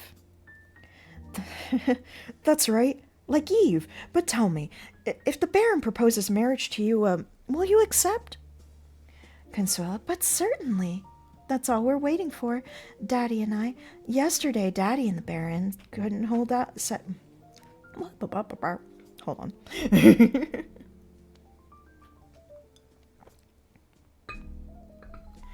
Yesterday, Daddy said the Baron couldn't hold out much longer now. Of course, I don't love him, but I'll be a faithful, loyal wife to him. You know, Daddy wants me to learn how to play the piano. Where did did you get that stuff about a faithful, loyal wife? Consuelo, where did I get it? That's just the way I feel about it. He's so much in love with me, the poor dear. But what's love? People keep talking about love, arguing about love. Look at poor Sunita. And what a sad evening tonight. Did you draw the laughter on your face yourself? Yes, Consuelo. Consuelo, that's terribly clever of you. Once I tried to paint it on my face, but nothing came of me. Why aren't there any women clowns? Why don't you talk? Tonight, even you are sad, Oh, no, I'm very happy tonight. Give me your hand, Consuela. I'd like to tell your fortune. Why, I didn't know you could tell fortunes. You're a fantastically talented man, but please don't lie to me. He slips from his chair onto one knee and takes her hand, and they both examine it. Well, am I lucky? Yes, you're lucky, but wait. This line here. Very strange, very strange. Consuela, what does it say here? I tremble. My eyes can hardly take out these strange, fateful wiggles. Consuela! Consuela. Is it the stars talking? Yes, the stars. Their voice is remote and beautiful, and their light is pale, and their shadows glide like the souls of dead virgins. Their spell is upon you, beautiful Consuela, and you are standing at the gates of eternity. Consuela, I don't understand what you say. Will I live long? This line, see, it is so long. Strange. It looks like as if you'll live forever, Consuela. Consuela, you see, you're lying. But it's all written here, silly. And here. Just think what the stars say. Here, see, you have eternal life, love, glory, and here you have... Listen to Jupiter's voice. Goddess, he says, you must not belong to a mortal man. So if you dare to marry the Baron Consuela, it will be the end of you. Consuela, why? Will he eat me up?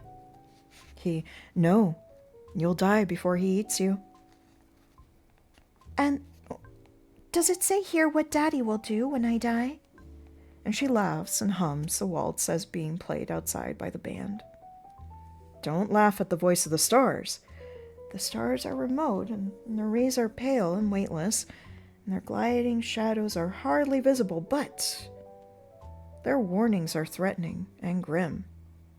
You're standing at the gates of eternity, Consuela. Your fate is predetermined. You are doomed. Your Alfredo, whom your heart loves without your head knowing it, he won't save you either.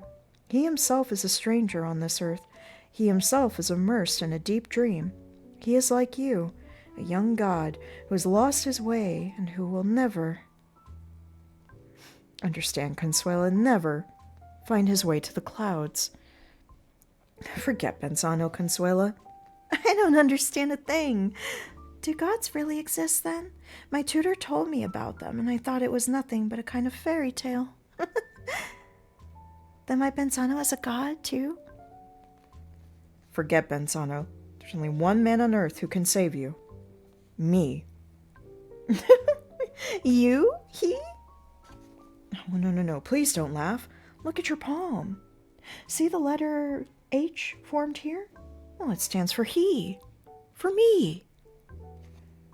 Does it also say that it stands for he who gets slapped? Does it say that too? It says that too. The stars know everything.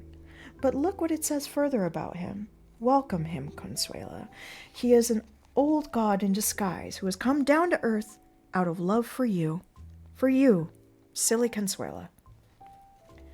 Consuela laughs and hums a waltz, but after a pause, some god. Don't laugh. Gods dislike silly giggles and a beautiful mouth.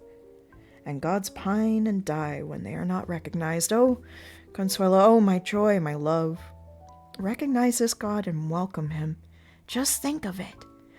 Once a god went mad because of love. Can gods go mad then? Yes. when they happen to be half men, a god may suddenly realize all his greatness and shudder in terror, in infinite loneliness, in superhuman anxiety. It is terrible when anxiety gets hold of a divine soul.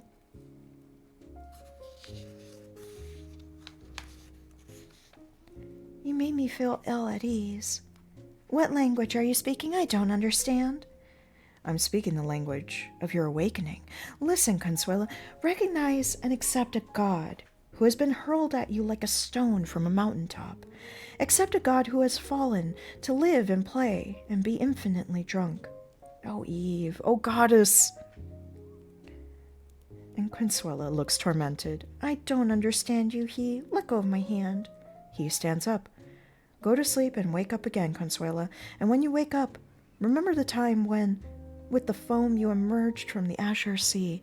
Remember the sky and the gentle eastern breeze and the whispering of the foam round your marble legs. Consuela closes her eyes. It seems to me... Wait. I think I remember something. Help me remember. He leans over her and his hands raised, speaking in a quiet, commanding tone that sounds like an incantation. Can you see how the waves are playing? Try to remember now the mermaids were singing then. Remember their unclouded song of joy. Think of their bodies looking half white, half blue in the water. Or perhaps it is the sun singing. The sun's rays are taut as the strings of a divine harp. Perhaps you can see the hand of God presenting the world with harmony, light, and love. Isn't that the mountains of glory spinning in the blue cloud of incense? Remember the prayer of the mountains, Consuela. Remember the prayer of the sea. Go on, Consuela. Remember. And Consuela opens her eyes. No, that felt so nice just now, but I've suddenly forgotten everything again. But there's still something left in my heart. Help me, help me remember. It hurts me. I hear voices singing, Consuela, Consuela. But what comes after that? Tell me what comes after. Tell me. It hurts. Help me, And there's silence, and suddenly out of the ring, the music breaks out into a wild gallop. And silence again. Say he. Consuela smiles and opens her eyes. Do you know what that is? It's Alfredo galloping. Don't you recognize his music? Leave that stupid boy alone. And suddenly he throws himself down on the knees before her. I love you, Consuela. You are the revelation of my heart, the light of my eyes. I love you. He looks at her in rapture, tears running down his cheeks, and she slaps him, and he starts back. What's that for? Why, it's a slap. Or have you forgotten who you are? And she gets up and looks at him angrily. You are he who gets slapped. Talk of a god with a face like yours. Tell me, God, did they slap you out of your heaven to make you come down here? Wait, don't get up. I haven't finished my act yet. Oh, so you were just acting? Wait, I'll finish in a moment, Consuela. You tricked me. Why did you have to make me believe you were so serious? I am he who gets slapped. You aren't angry with me, are you, for slapping you? I didn't mean it really, you know, but you were so nasty then. Now you're nice and funny again, he. You're terribly talented. Oh, unless you're drunk, perhaps. Hit me again. No. My act requires it. Hit me. Consuela laughs and pats his cheek gently with her fingertips. All right, there you are. Don't you understand? You are a queen, and I am the court jester who is in love with this queen. Do you really not know that every queen has a jester who is in love with her, and whose face gets slapped just because of that? No, I didn't know. Yes, every queen has one, and Beauty has her jester too, and so has Wisdom. Ah, that one. She has so many jesters. Her palace is teeming with jesters, and the sound of slaps never ceases, not even at night. But never yet have I received... Hi, seatbelt. Cat's giving me headbutts under the table. But never yet have I received as tasty a slap as the one from you, my little queen. Someone has appeared in the doorway. Steps are approaching, but he does not notice a thing and continues. Clown he can have no rivals. Who else could withstand such a shower of slaps without getting soaked through? I adore my incomparable queen. Take pity on a poor jester. And in comes the riding master and a gentleman from the audience, wearing a very neat black suit and holding his hat in his hand. Consuela. Someone's here, he. Enough now. No, that's cute. The little kitty with the seatbelt. Aww. He's very good. Just a little stretch. Stretchy stretch. Okay. And a little sip.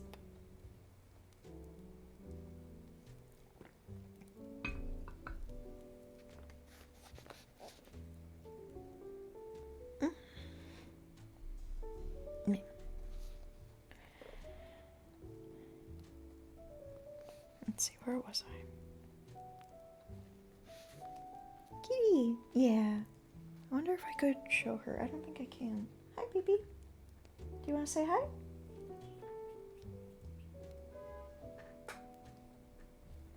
Just a quick break to give Seatbelt some pets. Good job, Seatbelt. Good job. You're a good girl.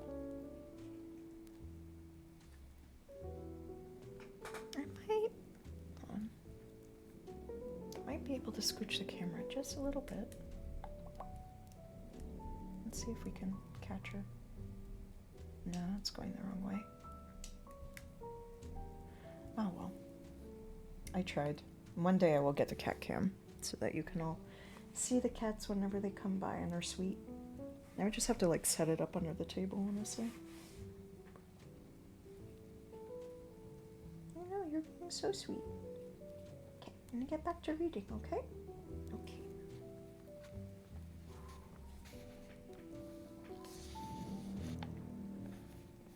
Someone's here, he. Enough now. Who's here? Who's dared to break into my queen's palace? And he suddenly cuts himself short. Consuela laughs, jumps up, and glances at the gentleman, then running toward the door. You really made me laugh, he. Goodbye. Tomorrow you'll get a little note. And she exits. The writing master laughs. He's a real cheerful fellow, sir. You wish to see him? Say he. Someone to see you. What can I do for you? The writing master smiles, bows, and leaves. He and the gentleman take a step toward each other and are the only two in the room. Is it you? And is it you? Can I really believe my eyes? So it is you. Well, here they call me he. Remember, I have no other name. He who gets slapped, and that's all.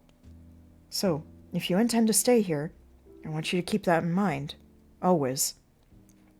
You speak to me in this tone. As far as I remember, our relations were rather more formal.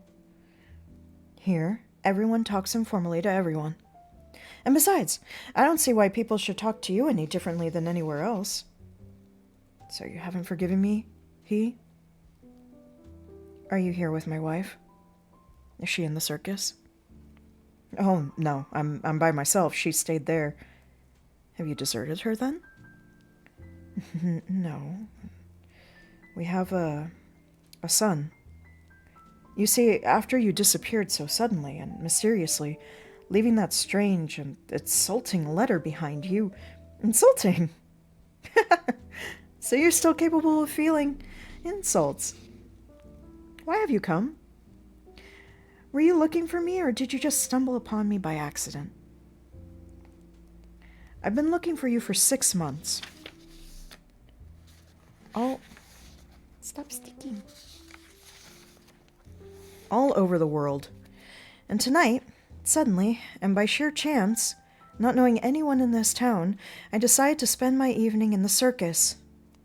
We must talk it over, he. I beseech you. Here's a shadow I cannot manage to lose. What is there for us to talk over? But all right. Leave your address with the doorman, and I'll let you know when I can see you. But go away now. I'm busy. And the gentleman bows and leaves. He has not acknowledged the bow, but stands in a majestic pose, one outstretched hand pointing to the door like some high-appointed official, sending away an importunate petitioner.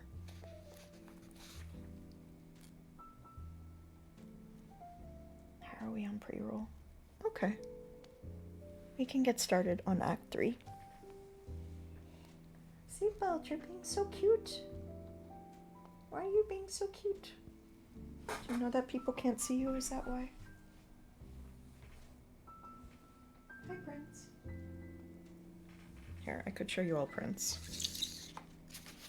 As a gift for being here halfway through the play, I'll have a little intermission. Hey, Prince. Oh my God. Hey, yo. Here you go, Prince. Where's she? I know, my tea and my candles smell like things you don't like today. I know. I know. So this one is Prince. And she's much less shy, so she tends to jump up on the table, but this is kind of a time where she's usually a little more sleepy. Bye, Prince. Hi, baby. Did you eat all your treats? Boop.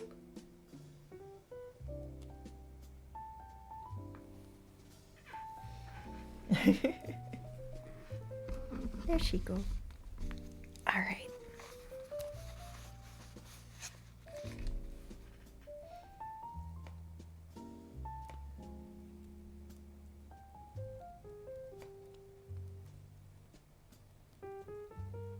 Oh, that's a really good little cat emote.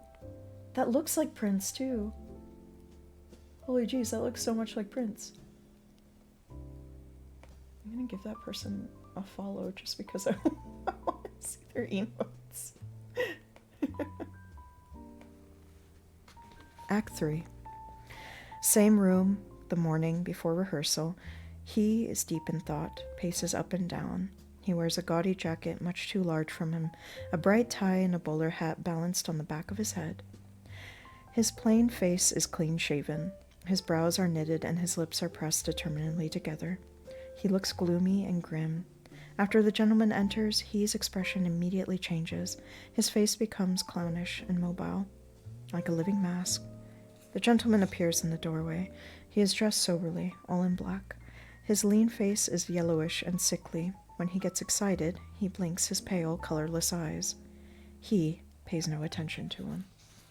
Oh no! Wait, hold on. Can I...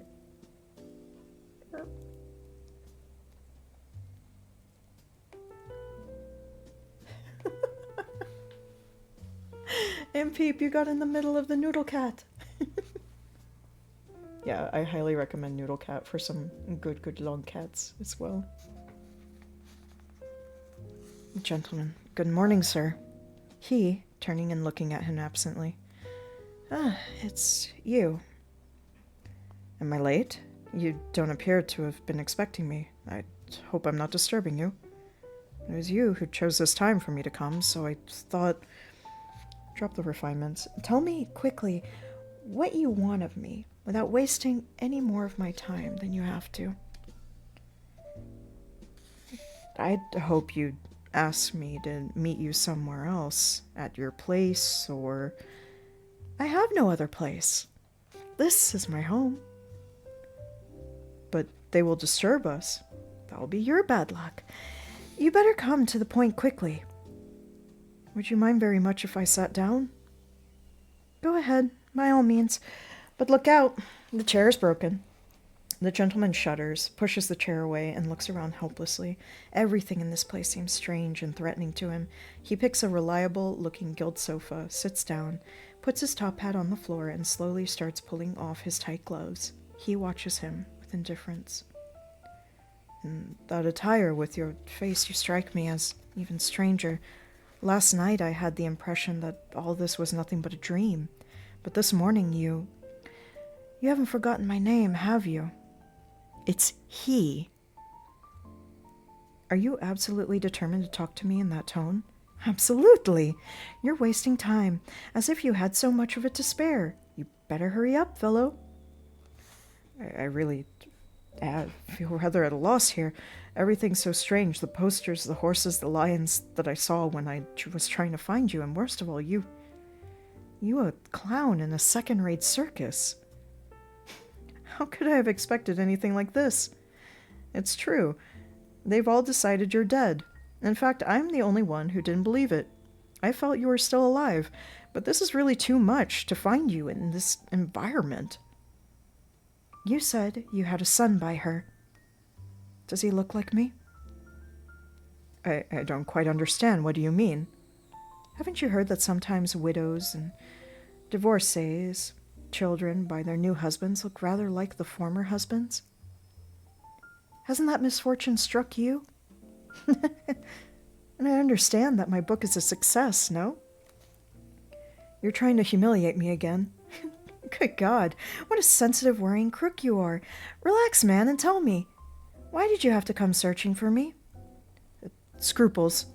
You have no scruples, but perhaps it occurred to you that you hadn't robbed me of everything, and so you came to pick up the rest? Would you like my fool's cap with its bells? I don't suppose you'll have any use for it. It's too big for your balding pinhead. So crawl back, bookworm. You can't forgive me for your wife's. To hell with my wife. And the gentleman is surprised, raises his eyebrow, and he laughs. I really don't understand. The way you speak now, it's really very hard for me to express my thoughts in this atmosphere. If you're so indifferent towards your wife, who, I must emphasize, used to love you, used to consider you a sort of saint, what could you possibly have made you act this way? Unless you cannot forgive me my success, which I must admit I haven't exactly earned, and are trying, by lowering yourself this way, to punish me and those who failed to understand you. But then you're always so uninterested in glory. Unless, of course, that indifference was just a pose, and when a lucky rival... And he bursts into loud laughter. A rival? Are you that rival? But my book? How can you talk about your book? And to me, of all people. The gentleman turns even paler. Paler. He looks at him with sarcastic curiosity. I am a very unhappy man. Why so? I'm very unhappy. You must forgive me. I'm deeply, irretrievably, infinitely unhappy. But why? After all, explain.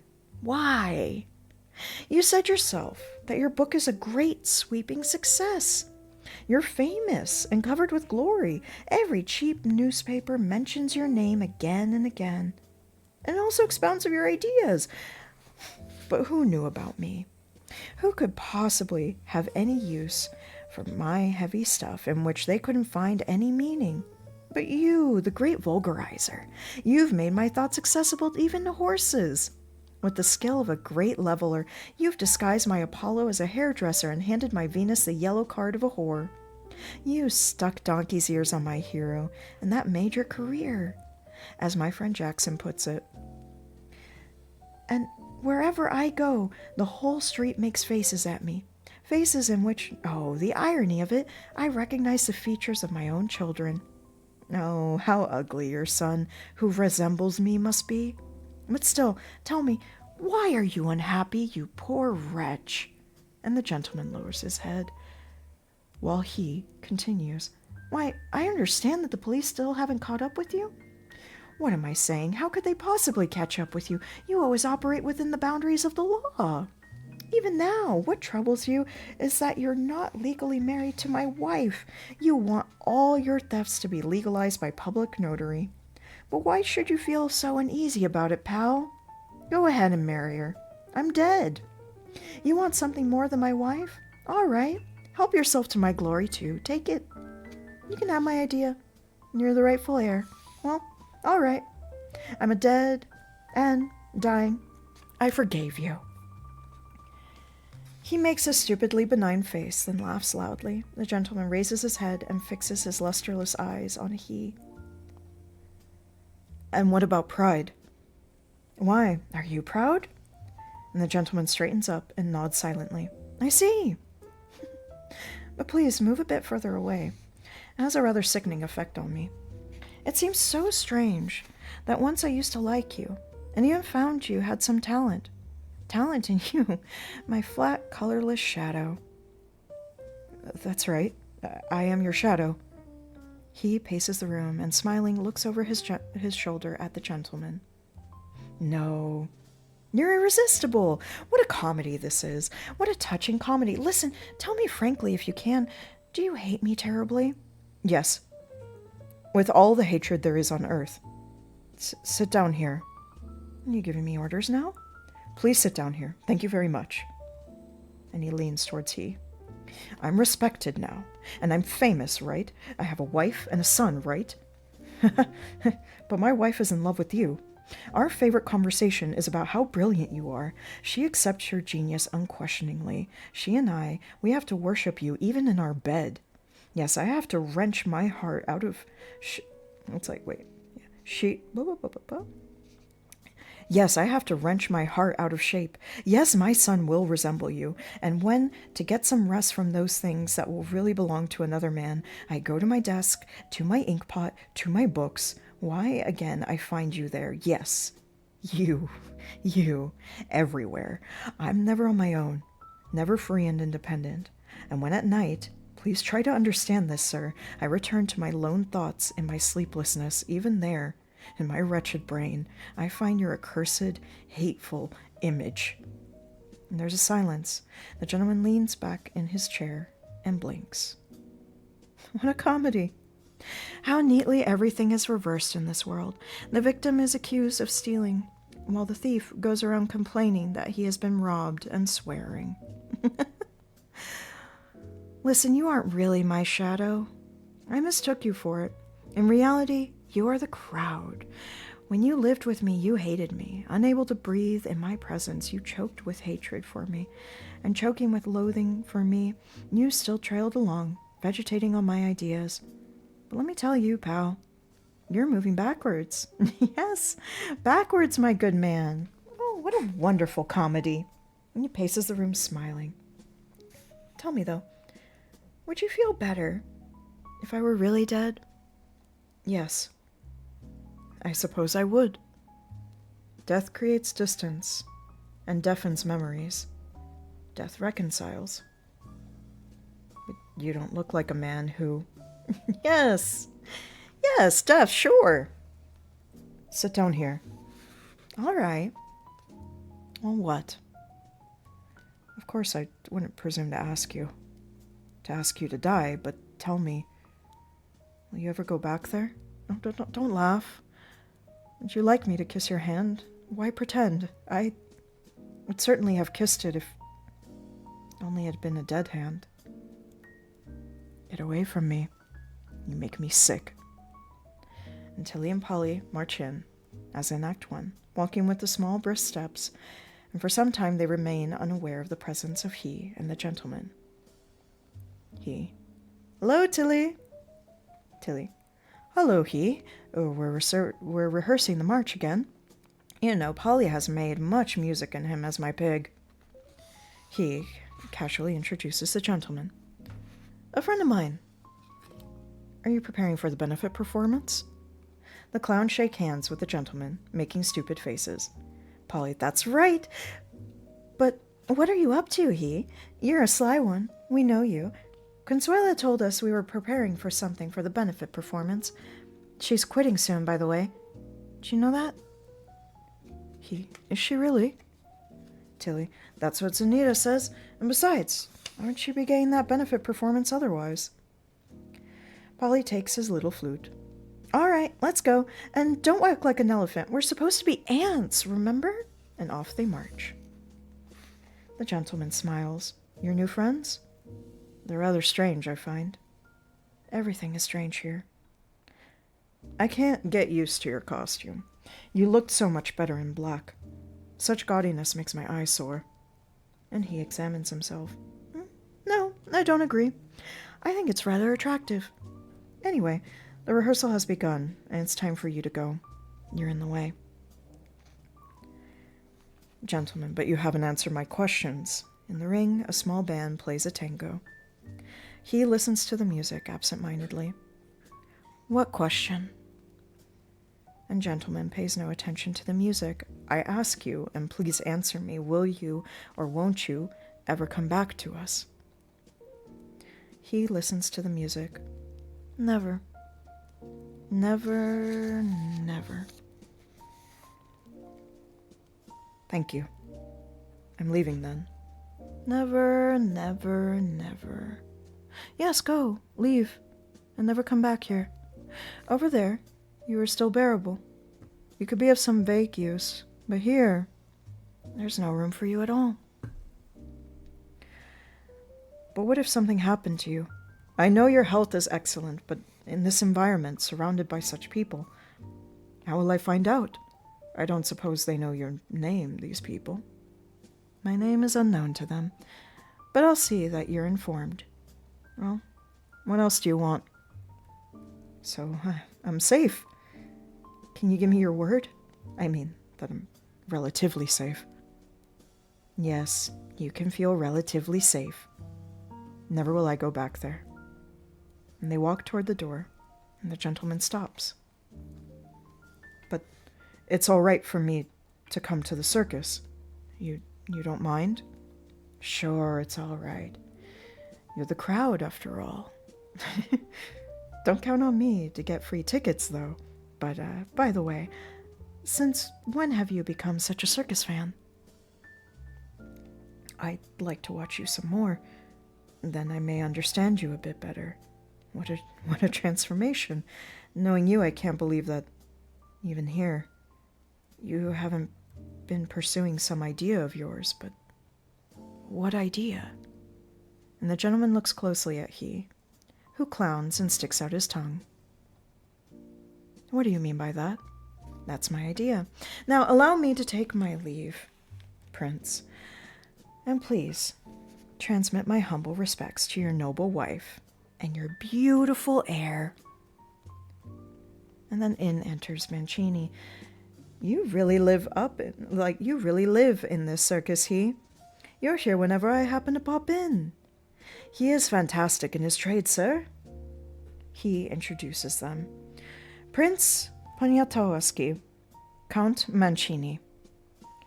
Mancini preens. How do you do, Prince? I see you are also acquainted with my eccentric friend. Doesn't he have a wonderful face? Condescendingly, he touches he's shoulders with his cane. Yes, I have that pleasure. Well, I'm afraid I must be on my way, Count. Goodbye, Prince. Be careful, Prince. In some of the dark passages of this building, there are some very steep steps. Unfortunately, my time schedule makes it impossible for me to carry you out into the street in my arms. Aren't you going to give me your hand to say goodbye? We're seeing each other for the last time. Why bother, Prince? I hope to see you sometime again. In heaven, probably. Why, I'm sure you'll be moving there, too.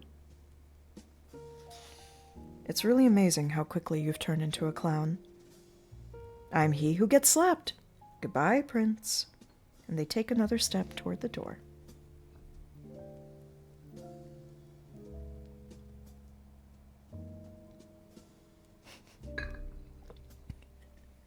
She'll grow back. I just saw that. I mean, I'm glad that Noodle is indestructible. As a good relief. But, wow. That's potent lore. Very, very good. They take another step toward the door. And gentleman looks into he's eyes, very quietly. Are you certain you haven't gone mad? I'm afraid you may be right, Prince. You've never yet come so close to the truth, you damned fool. I did go off my head. And he mimes, pretending that there are steps in front of him descending from the level of his head to the floor.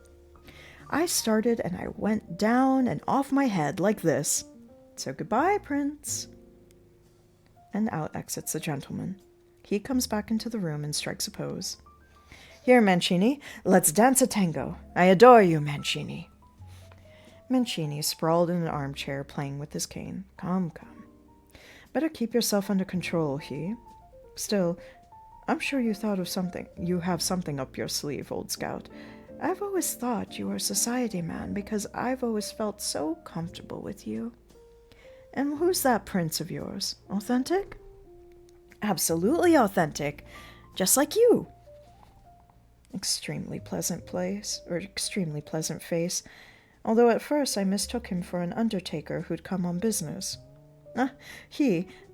When will I at last be able to say goodbye to these dirty walls, to Papa Briquette, and all these stupid posters and their uncouth circus performers? Soon now, Mancini. Yes, very soon. This environment has exhausted me, and I'm beginning to feel like a horse rather than a Mancini.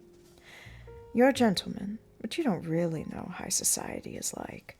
To be well-dressed, attend receptions, have a reputation for wit, play a hand of baccarat occasionally, without having recourse to tricks and juggling, and spend an occasional evening in a suburb where they imagine you are a staunch family man, a loving father, and... Oop, did I read through the outbreak? Sorry. I thought it was still counting the timer down. It's okay. You just miss Mancini being very sassy and dismissive of the circus again. We've seen that plenty now. Mancini, and pick up some lovely things. I'll wear a silk mask and be followed by 2 flunkies to prevent the vulgar crowd from insulting me. Yes, the blood of my ancestors is seething in me. Look at this stiletto, for instance. Has it ever been covered with blood, do you think? You frighten me, Count. You blockhead. And what's the latest about the girl? Her vulgar parents are quite satisfied, and bless my name. In general, the glory of my name is at its peak. By the way, could you tell me which make of automobile is considered the best now? Money is no object. Hello, Papa Briquette. Enter Briquette in overcoat and top hat, and they shake hands. Well, so you've got the benefit for your daughter that you were after all this time, Mancini. Although I might as well tell you that if it hadn't been for Zanita... Look here, you blockhead. What are you complaining about? For Consuela's night, the Baron has bought up all the ringside seats. And you aren't still satisfied, you skinflint. Briquette, I like your daughter, Mancini, and I'm sorry to see her leave. What does she want to leave for? It's good, honest work among wonderful comrades in a unique atmosphere. Mancini, it's not she who wants something better, it's I, you understand? Remember, I used to ask you to raise her pay by 100 francs, you harpagon. I don't know what that word means, actually. I hope it's nothing bad. Well, let me ask you now. Do you happen to have a change of 1,000 on you, manager? I'll change it for you. Oh, can't find the bill. Must have left it at home. And then all 3 laugh. All right, laugh. But today, the Baron and I are driving over to his summer villa. They say it's quite a nice place he's got for himself there. What for? Mancini. Well, you know how whimsical these millionaires can be. The Baron wants to show Consuela some of his winter roses and me, his wine cellar. He'll come and pick us up here, but heavens, what's the matter with you, Consuela? And in enters Consuela on the verge of tears. I can't stand it, Daddy. You must tell him. What right does he have to shout at me? He was on the point of striking me with his whip. Mancini draws himself up. Briquette, I ask you as the man in charge here, what is this, a stable? Does he think he can get away with striking my daughter with a whip? I'll teach that young gutter snipe manners. Some sort of stable boy. No, that's really beyond words. Daddy. I'll tell him. No. Alfredo didn't really strike me. It was nonsense what I said. Leave him alone. He's very sorry about it all himself. Still, I'd better have a word with him about it. No, don't you dare say anything to him. He hasn't done a thing. And Mancini is still agitated. Still, that young idiot has better apologize. But he has apologized already. You're really all so helplessly stupid, all of you. I simply couldn't do one thing right during rehearsal today, and I got all upset. It's nothing, really. And he was so sorry afterward, and so miserable because I wouldn't forgive him. Oh, hello, He. I didn't notice you. That tie looks really great on you. Where are you off to, Briquette? Oh, you're not off to see Alfredo, I hope. No. I'm just going home. Zenita asked me to give you her love. She still won't come tonight. And he exits. She's such a nice person, Zenita, so kind. Tell me, Daddy, why does everyone here seem so nice and kind to me now? It must be because I'm leaving soon. Say, have you heard the march Tilly and Polly are going to play? It's wonderfully cheerful. Yes, I've heard it. Looks as if your benefit performance will be something out of this world. Consuela, I think so too. Daddy, I'm starving. Get me a sandwich, Daddy. I'll go and get you a sandwich, Queen. Consuela, please, I want some cheese in it. Remember? Sounds of a very wild circus gallop, loud cries, and the cracking of a whip enter the room. There, listen, Daddy. That's Alfredo's new stunt. He makes such a fantastic leap in it that Jimmy Jackson says he'll end up breaking his neck. Oh, the poor boy. Mancini. Either his neck, or his back, or an arm, or a leg. They're all bound to break something someday or another. Brittle toys. I'll miss them, Daddy.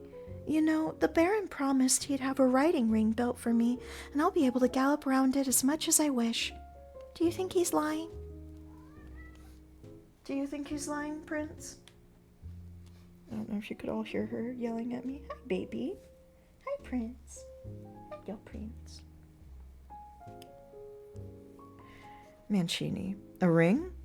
No, I don't suppose he's lying. And by the way, child, when referring to barons, you don't say lying. It's deceiving, or not telling the truth. Will you remember that? All right, Daddy.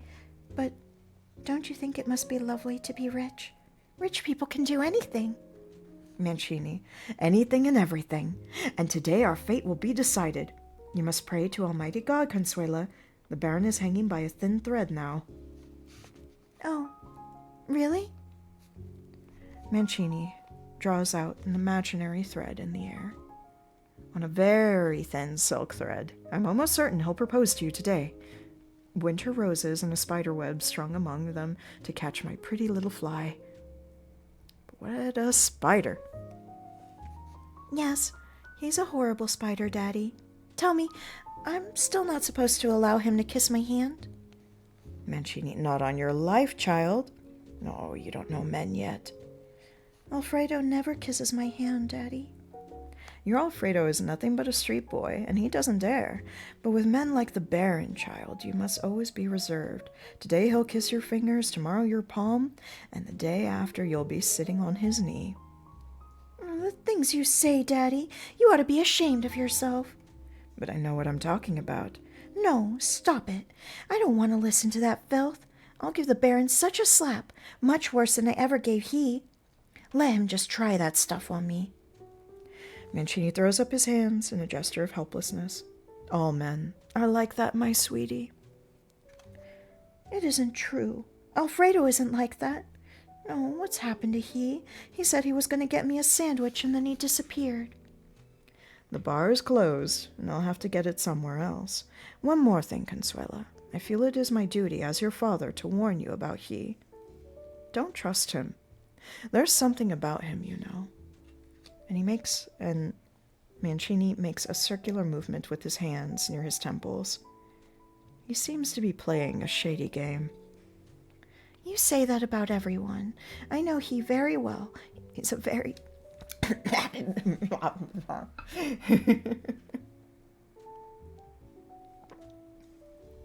Got Consuelo stuck in my throat. You say that about everyone. I know he very well. He's a very sweet fellow and very fond of me. Believe me, there's something a bit shady about him. I'm tired of you, Daddy, of you and your advice. There you are, he. Oh, thanks a lot. He, a bit out of breath, hands her the sandwich. I need to clear my throat.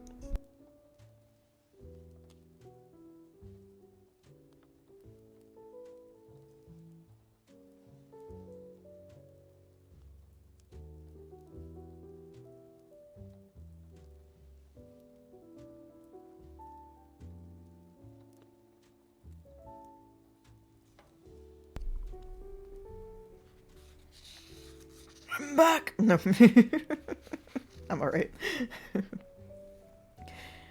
He, a bit out of breath, hands her the sandwich. Here, eat, Consuela. It's still warm. You didn't have to run like that, he, but I do appreciate it very much. She bites into the sandwich. Tell me, he, do you care for me? I love you, my queen. I am the jester at your court. When I leave, I'll bet you'll get yourself another queen. And he bows ceremoniously. No, I will follow you, and my incomparable queen. I will carry your white train and wipe my tears with it. Mancini, you blockhead. What a shame, though, that the marvelous times are gone when scores of multicolored jesters clowned at the Mancini court receive pieces of gold and kicks in the seat for their pants. Now, a Mancini must go to a dirty circus if he wants to see a good jester, and even then, he can't call the jester his own. The circus clown belongs to anyone who pays a 1 franc entry fee. Soon, we won't be able to breathe in this democracy that fancies it needs jesters too. What do you think of such ridiculous pretension, he? We serve whoever pays us. That can't be helped, Count. But don't you at least agree that it's very sad? Just try to imagine. We are in my castle. I am sitting in an armchair by the fireplace, sipping wine, while you, at my feet, talk all sorts of rubbish, jingle your bells, and do your best to distract me. Sometimes you may even needle me. That was considered acceptable by tradition, and was even quite beneficial in that it stimulated my blood circulation.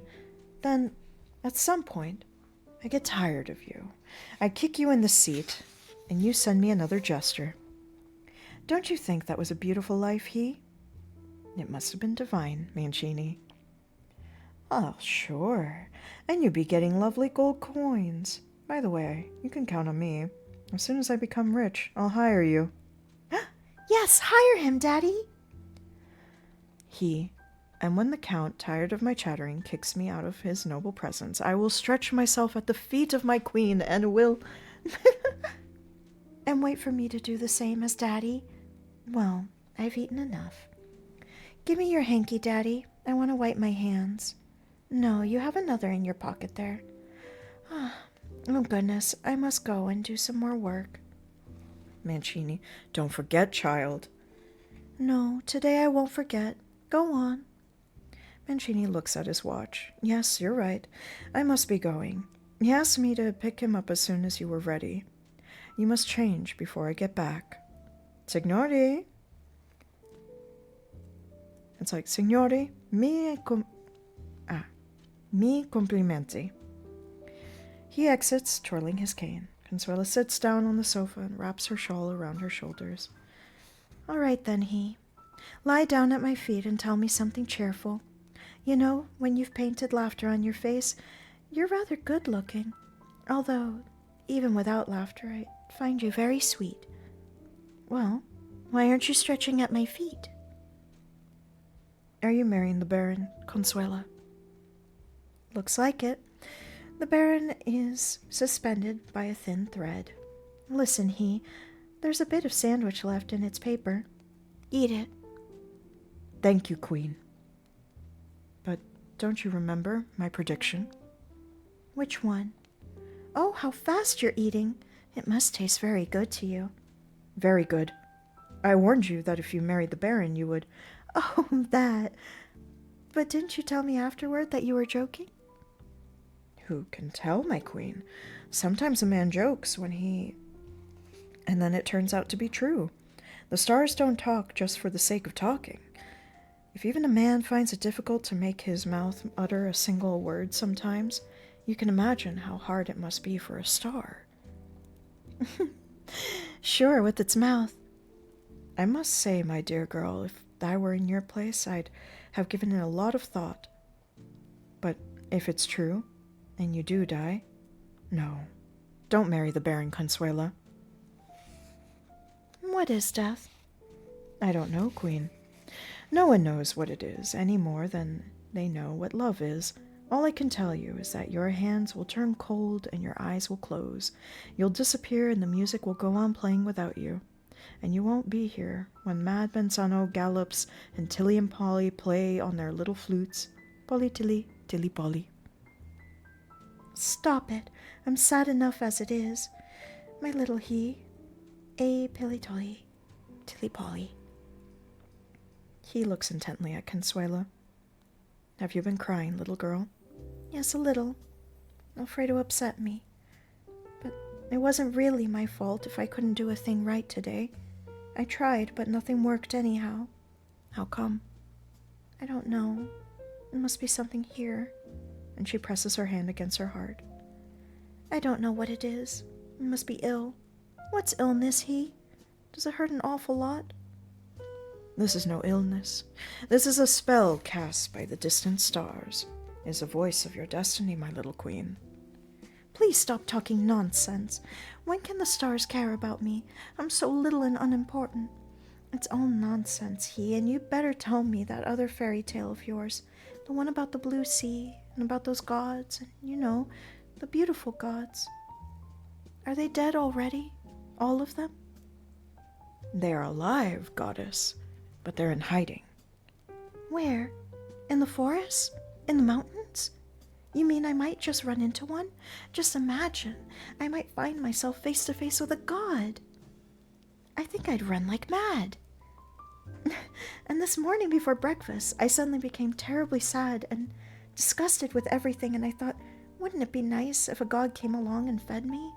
And I'd no sooner thought that than, what do I hear? I swear, it's the truth. I hear someone calling me, Consuela, Consuela. Oh, for goodness sakes, don't laugh. Why, I wasn't laughing. I swear it's true. But then he didn't come. He just called and then vanished, and it upset me so much that I'm still upset now. Why did you have to remind me of my childhood? I had completely forgotten it. There was a sea then, and many, many other things. She shuts her eyes and smiles.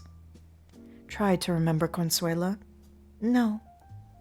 Opening her eyes, she continues. It's all vanished. And she looks around the room. You see the poster for my benefit performance? Daddy thought it up himself, and the Baron liked it very much and laughed a lot. Don't go over to the Baron's house today, Consuela. Why not?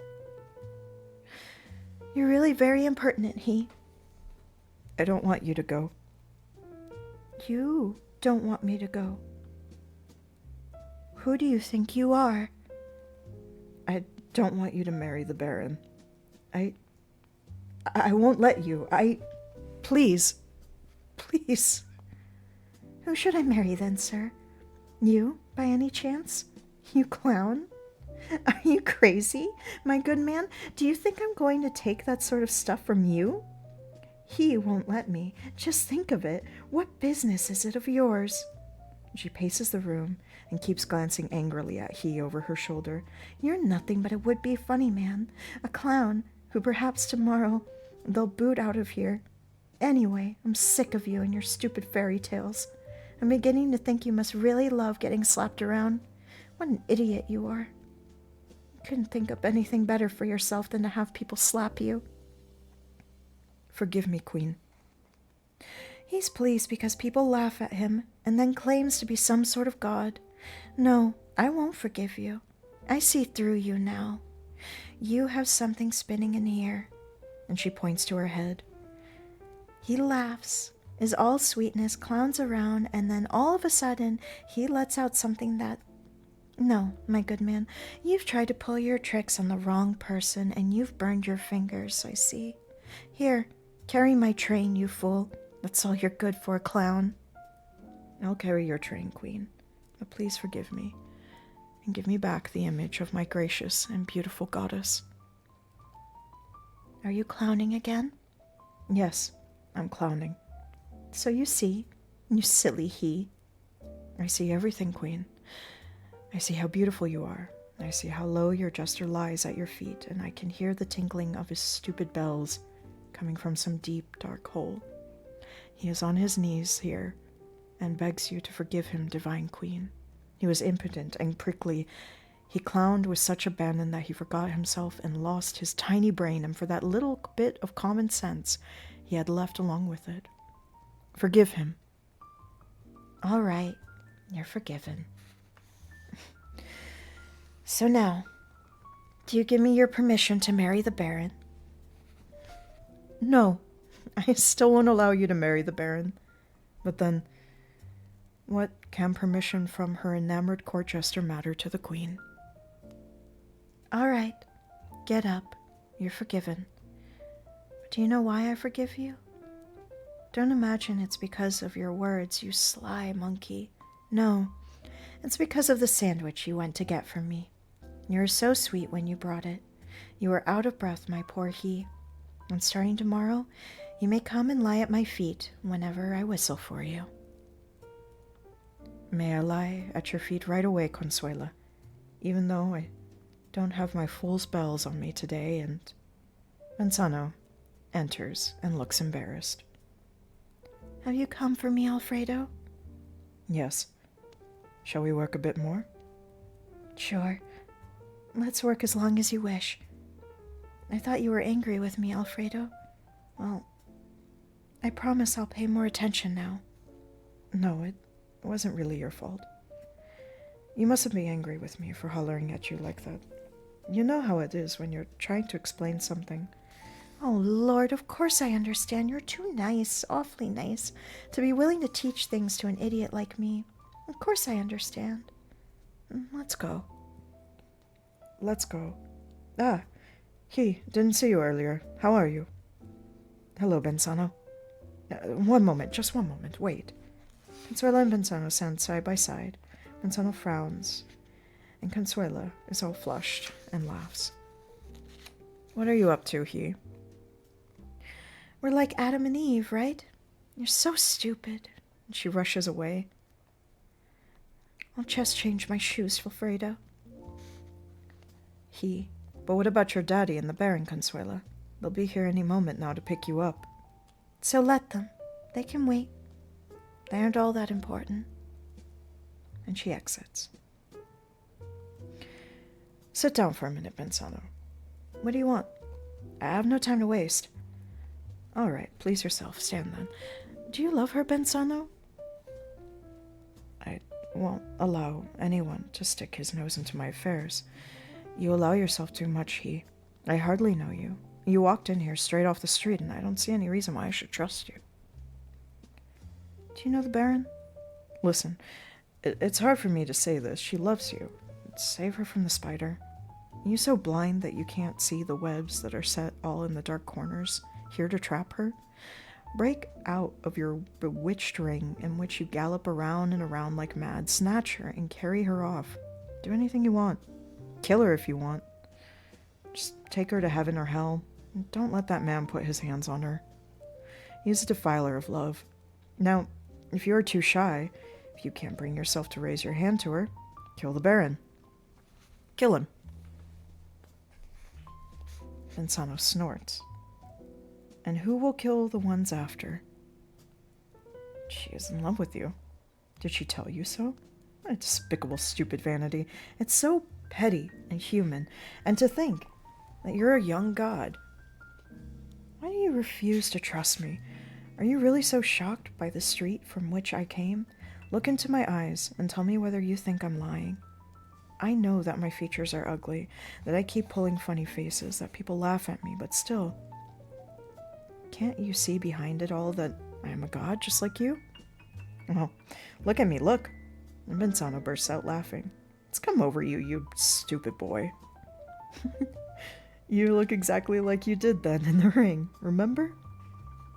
When you are a great man and they send you from the academy and then suddenly, bang, bang. And again, you're he who gets slapped. Yes, very true. I do look like that, very much so. And with a painful effort, he assumes the pose of that act.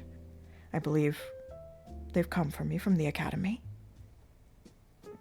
I don't like this act. Offer your face to be slapped as much as you wish, but leave me alone. And he walks towards the door. Benzano, and I warn you, I don't want to hear any more about Consuela and about my being a god. It's sickening, all that stuff. Benzano walks out, angrily whipping at his boots with his riding crop. He remains alone. His face is twisted in fury. He takes a step after Benzano stops, throws his head back, and laughs soundlessly. In this position, he is surprised by Mancini and the Baron. Mancini, you're really an incredibly cheerful fellow, he. You laugh even when you're all alone. Ah, stop it, you clown. What's come over you? Greetings, Baron. My respects, Count. Please forgive me, Count, but you've surprised a clown at his work, or shall we say, amidst his daily rejoicings. Mancini raises his eyebrows. You're a very clever man, he. And I think I'll ask Papa Bouquet to let you have a benefit performance, too. Would you like that? It would be most gracious of you, Count. Well then, don't be too clever. Be a bit simpler. Think also, how many times they'll slap you at your benefit performance, when even on an average night your cheeks resound like a gong. A strange calling this man has, don't you think, Baron? Very strange. But where's your daughter, Count? Ah, yes, I'll get her. The child is so excited about her benefit performance and all the work that goes with it. By the way, Baron, they called all that jumping work. Did you know? I'll wait here. And the Baron sits down, still wearing his top hat. I'll tell her to hurry. I won't be a minute, and you, he, be a good host and entertain the Baron whilst I'm gone. You won't be bored with him, Baron. And Count Mancini exits. He strides about the room, smiling and glancing at the Baron, who is sitting with his legs wide apart, his chin resting on his walking stick. How would you like me to entertain you, Baron? I wouldn't. I don't like clowns. Just as I don't like barons. There's a silence, and he puts a derby hat on his head, picks up a chair, sets it in front of the Baron, straddles it, imitates the Baron's posture, his eyes fixed on him, and there's a silence once more. How long can you remain silent? A long time. He taps the floor with his foot. And how long can you wait? A long time. Until you get what you want? Until I get what I want. And you? Me too. Their heads close, they stare at each other, and from the ring come the strains of a tango. And that's the end of Act 3. Bye, Peep. Okay, I'm just gonna stretch, and then we'll read the final act. So far, I really like this. I wasn't sure what to expect from it, but it's very, very good. I hope you all are enjoying it as well.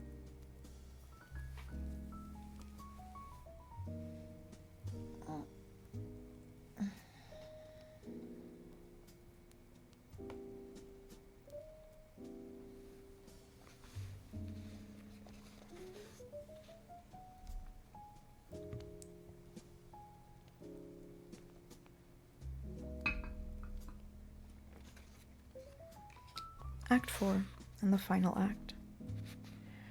Consuela's benefit performance. The same room, but more disorderly than ever. Performers' costumes are hung all around the walls and strewn on the floor. On the table, a large bouquet of flame-red roses that has been tossed there by a careless hand.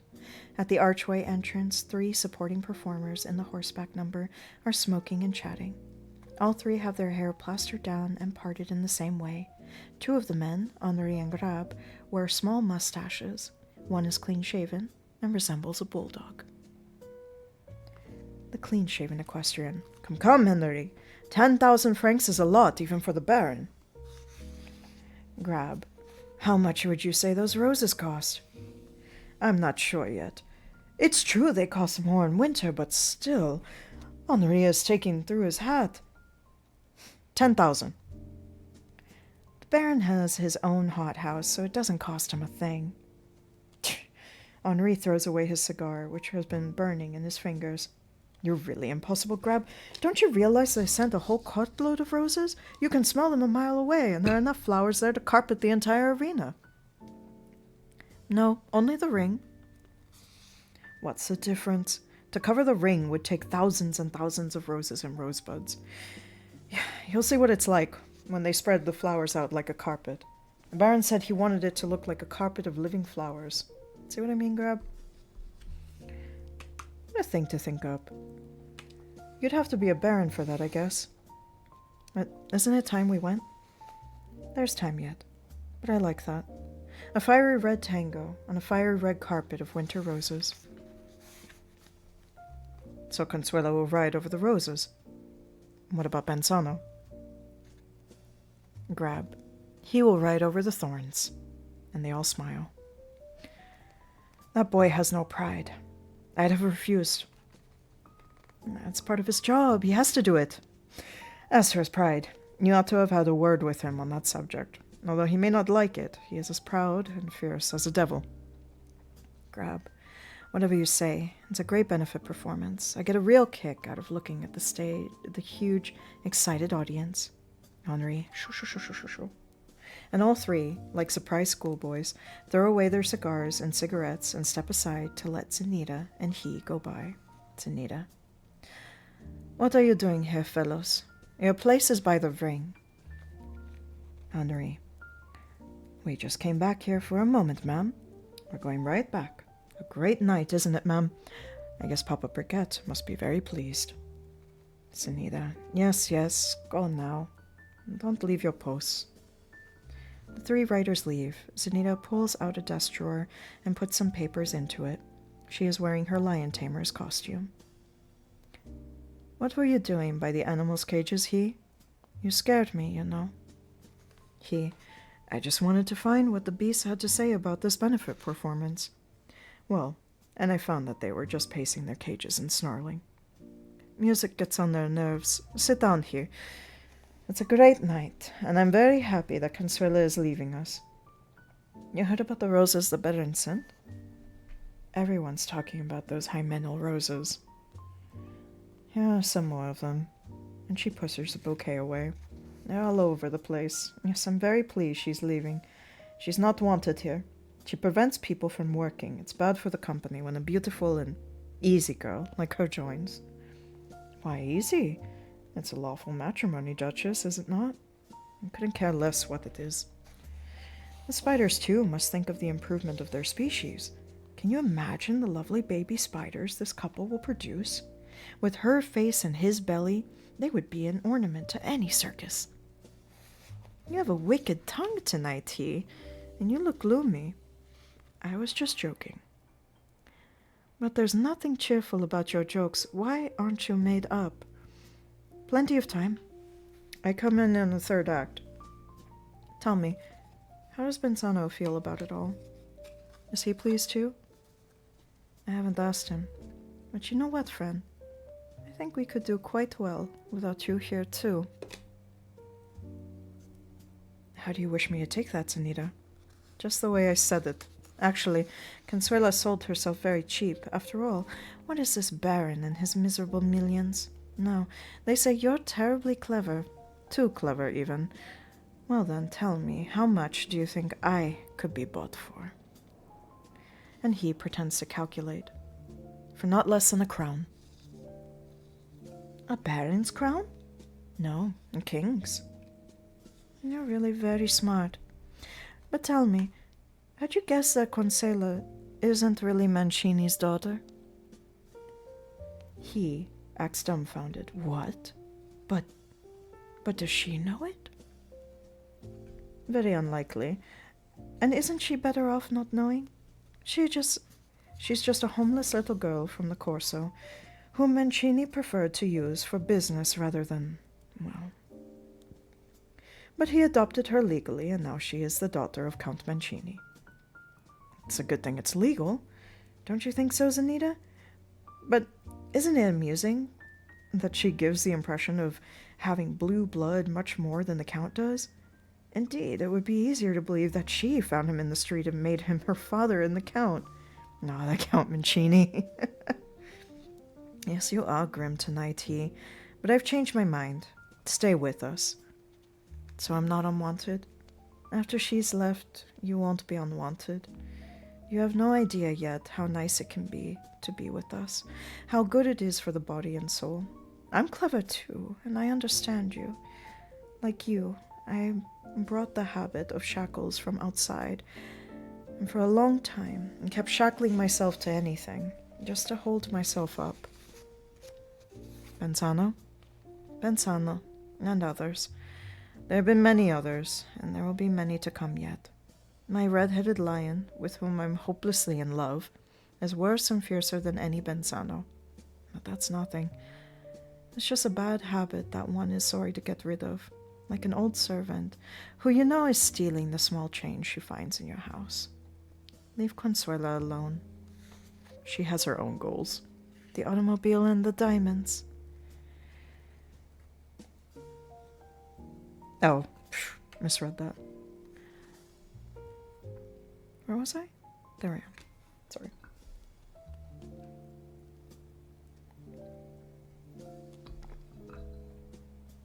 Well, have you often seen a beauty dressed in sackcloth? And so, if it's not the Baron, the next man will buy her and the beautiful things she must have.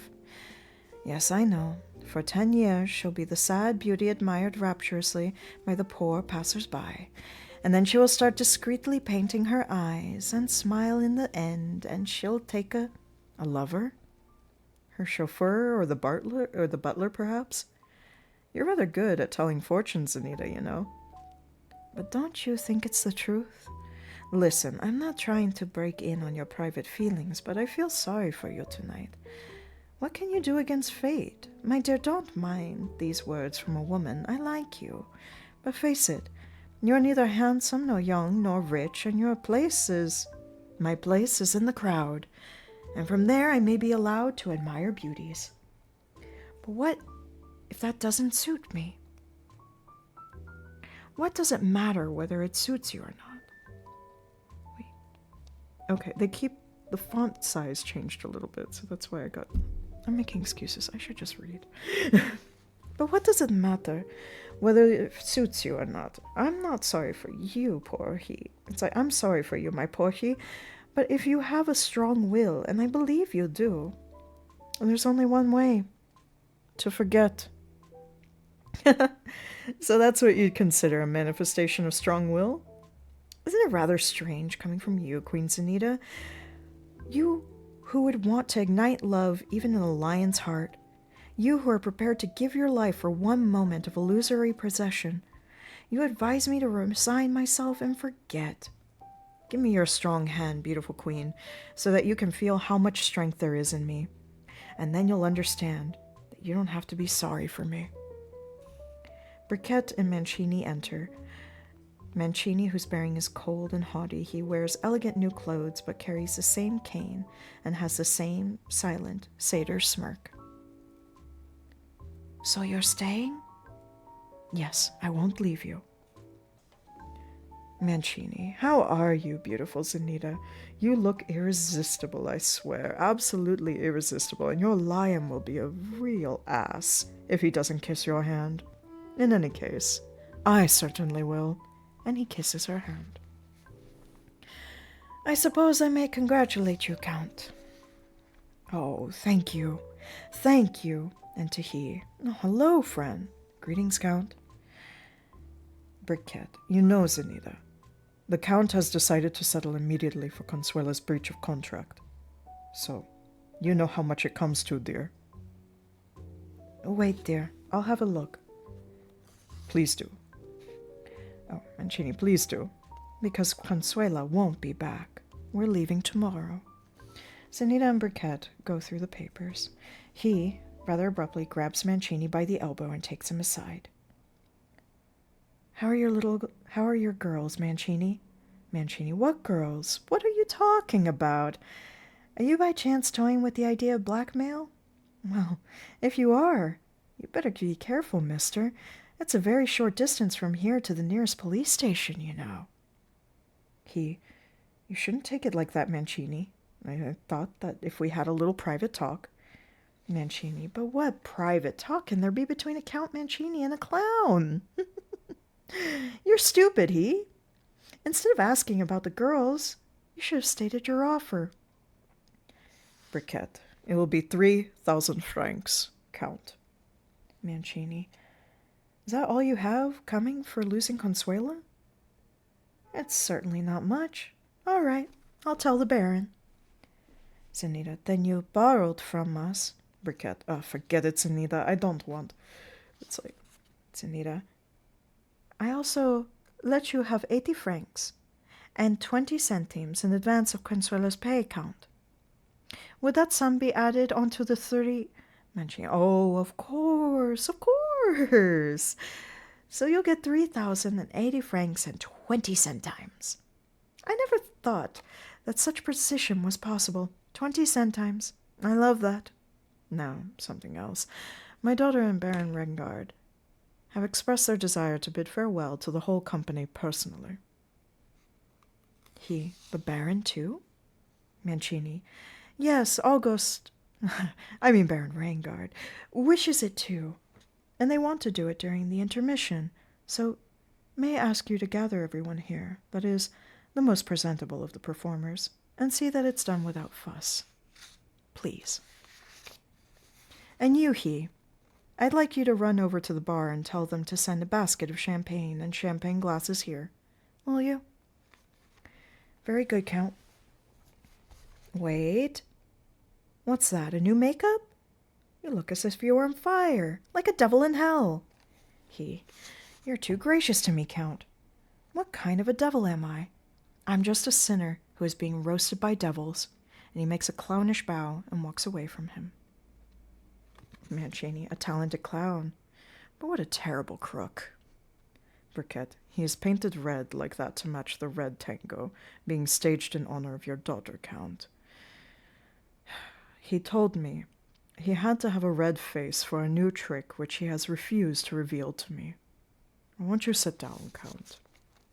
Mancini, Auguste is waiting for me, but after all... And he sits. Well, I must say, all things considered, I'm sorry to part with you, my dear friends. Of course, there are advantages in belonging to high society. To enjoying the prerogatives reserved for my rightful rank, to being entertained in palaces. But where else will I find this freedom and simplicity?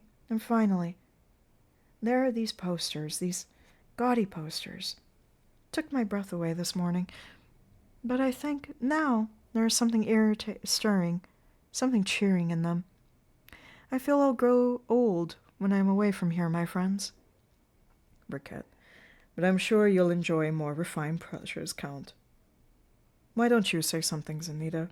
Zenita, I am listening. Mancini, by the way, my dear Zenita, how do you like my attire? You have wonderful taste, and I'd like to hear your opinions. And he smooths his lace tie and lace cuffs. I like it very much. You look like a grandee of the old days. But are you sure it isn't too unconventional? Who wears lace and satin these days? This miserable democracy will soon have us all wearing sackcloth. Auguste says that this Java is a bit out of place, don't you agree? The Baron is too severe. Of course he is. But still, he may have a point. I must have caught quite a few eccentric notions here. and then in enters he, followed by 2 waiters carrying a bucket of champagne and glasses. The waiters set the table. Thank you, he. But please, when you open the bottles, I want no ostentatious popping of the corks. Everything must be done soberly and in good taste. Send the bill to Baron Ragnard. Well, I must be going now, Briquette. We'll be here shortly. Zenita looks at her bracelet watch. The act is almost over. Mancini, oh, Lord! And he rushes out. Briquette, I'll be glad to be rid of him. Zenita, indicating the waiters with her head. Quiet, Luis. Briquette, to hell with him. And you didn't even help me, Zenita. You left me to deal with him all alone. To hear him talk about high society and refined pleasures, the fraud. He and Zenita laugh, and the waiters smile. Briquette turns on them. There's nothing for you to laugh about. Off with you. We'll manage here without you. But get me a whiskey and soda, you. Champagne, indeed. Jackson enters in cloud costume. A whiskey and soda for me, too. At least there's someone laughing here. Over there, in the audience, those idiots have forgotten how to laugh. My son kept rising, setting, crawling all over the arena, but they were staring into a mirror. Forgive me, Zenita. And you better watch out for your cheeks. You look so handsome tonight, and I hate handsome males. Briquette, that's the sort of public one gets at a benefit performance. Jackson examines his face in a small mirror. The ringside seats are filled with all sorts of barons and Egyptian mummies that made my belly ache with fright. I'm an honest clown, and I can't stand being stared at as if I was stolen someone's handkerchief. Slap them around for me, he. Don't worry, Jimmy, I'll avenge you. And he exits.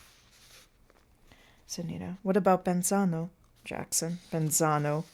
They went wild about him, completely mad. But he went mad himself. I bet he'll break his neck tomorrow. Why does he have to take such risks? Unless he has hidden wings, like some ancient god? It makes me sick in the pit of my stomach to watch him work. It's no longer circus stunts he's doing. Briquette, you're right. It's no longer a circus. Your health, Jimmy. Jackson, and to you, Louis. Briquette, this place is no longer a circus either, with all kinds of barons butting in. They laugh but that drives me mad, Jim. What business do they have here, those barons? Let them go and steal their chicks from another coop and leave us alone. If I were in the government, I'd put iron bars between those gentlemen and honest people. Jackson, I'm also very sorry about little Consuela. The whole story makes me sick. Somehow I have a feeling that tonight we are much more like a bunch of cheats than an honest company of circus performers. Don't you feel that way too, Zenita?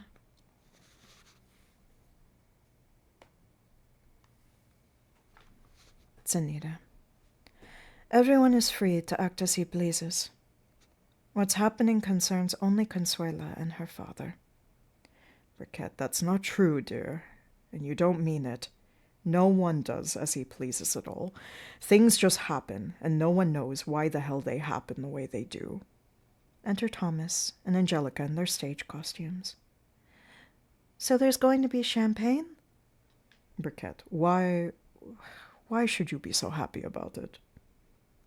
Thomas, look, there it is. Oh, what a whole lot of it. Angelica, I met Count Mancini and he told me to come over here. Briquette, well, so he told you and you came. But still, there's nothing to be specifically happy about. Look out, Angelica. You'll come to a bad end. I see through you. How's she doing her work, Thomas? All right. Angelica, what a bad mood Papa Briquette is in tonight. Enter Tilly, Polly, and some other performers, all in costumes. Want some champagne, Polly? No, not really. What about you, Tilly? Me neither. Hey, want to see how the count walks? And he imitates Mancini. Polly, and I'll do the Baron. Here, take my arm. Oh, damn you, you fool, you stepped on my favorite family tree. Angelica, it'll be over in a second. That's Consuela's waltz now. Listen. I'm crazy about her. They all listen to the strains of the waltz coming in from the arena, Polly and Tilly hum the tune. She's so beautiful tonight. Are those her flowers? They all listen. Suddenly, as if stone wall had collapsed, deafening applause, shouts, roars. Those in the room stir. A performer pours out champagne. Others arrive from the arena, laughing and chatting, then quieting down a bit and catching sight of Briquette and the champagne. In the din of voices, one can make out some words. They're coming! What a triumph! Sure, since all the ringside seats were. Don't be anxious, Alphonsine. And what about the tango now? And in come, happily beaming, Consuela on the arm of a stiffly stepping baron with a fiery red rose in his lapel. Behind them, a smiling, important-looking Mancini. They are followed by many circus performers, men and women in their costumes, and voices shout, "Bravo! Bravo!" Consuela, my dear friends. Oh, Daddy, I can't. And she rushes to Mancini and hides her face in his shoulder. Mancini smilingly looks at the Baron over her head. The Baron grins back at him faintly, although otherwise he looks forbidding and impassive. There's a new outburst of applause. Briquette, that's enough, children. Mancini, calm down. Aw, thank you, Joanna. Yeah, that's definitely a year. I did the math. Wait, hold on. I'm doing the math. That's like a whole year. Also, if anyone is wondering why my hands are blue, my hair dye is still in the bleeding phase, and so it does sometimes tint my hands. I feel like in the darker light, you can actually see it a little bit more. Hello. Hope you are doing well, and thank you so much for the subscription. It is appreciated.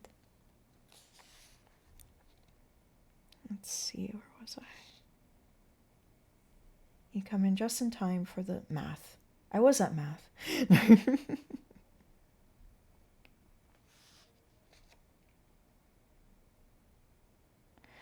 Come, calm down, child. Look how fond everyone here is of you. And Mancini takes a few steps forward. Ladies and gentlemen, yesterday Baron Auguste Rengard did me the honor of requesting the hand of my daughter Veronica, whom you know under her stage name of Consuela. Please, take you glasses, my friends, and... But, Daddy, I'm still Consuela today, and I'll always be Consuela. Oh, Zenita, dearie. And Consuela throws her arms around Zenita's neck. There's more cheers and clapping. Briquette, stop it after all. Take your glasses and, well, take your glasses then. What's up with you? Tilly, everyone seems to be scared. Papa Briquette, you take your glass first and we'll follow suit. They take glasses. Consuela stands next to the Baron, holding on to his sleeve with his left hand. In her right, she holds a glass from which champagne is spilling. Baron, you're spilling your champagne, Consuela. Oh, am I? It's nothing. I'm a bit nervous. Aren't you nervous too, Daddy? Mancini, oh, you silly girl. And there's an awkward silence.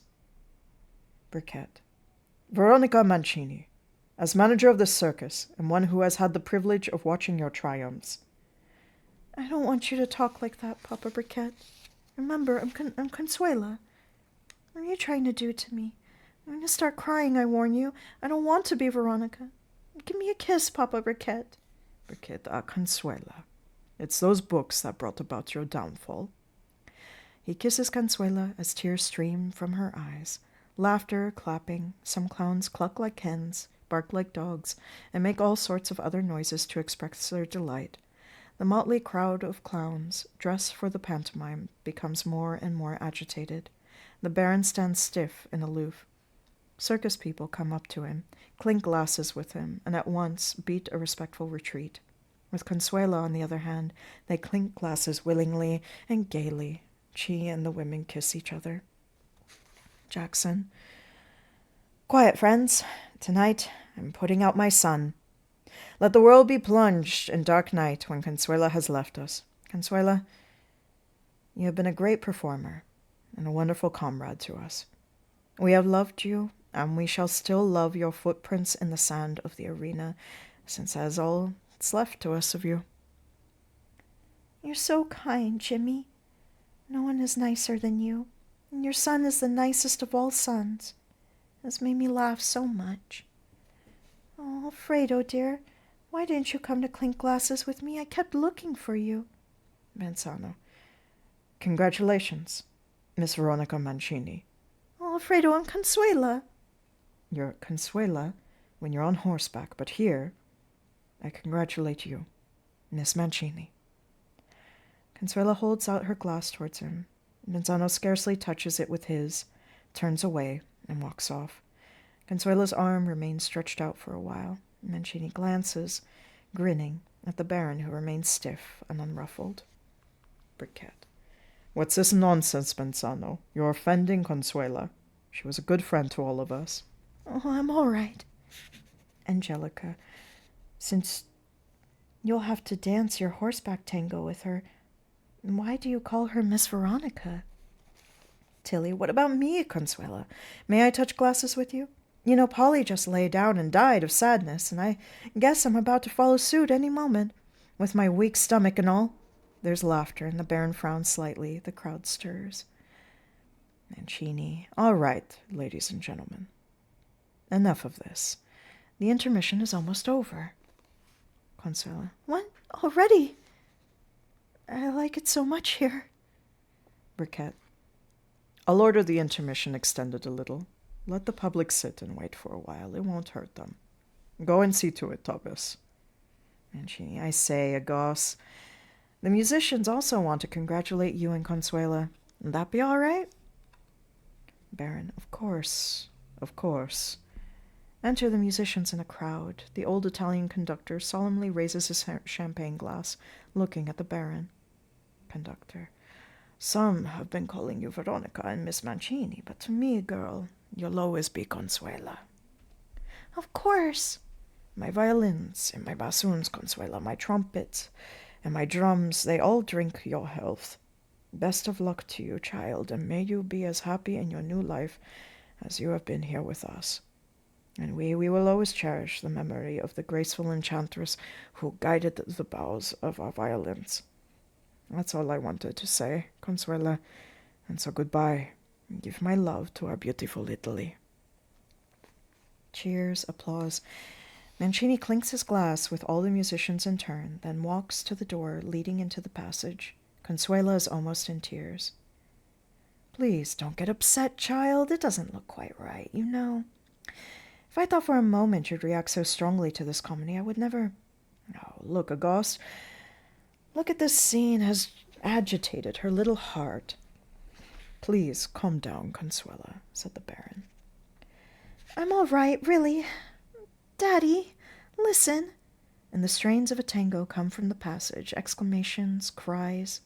Mancini, well, see, that's for you. Consuela, oh, they're really oh so sweet, all of them. That's my tango. I want to dance. Who will dance with me? She looks around for Benzano, who turns away sadly. Oh, well, who wants to dance with me? A voice, the Baron. Another voice, what about the Baron? A third voice, let the Baron dance.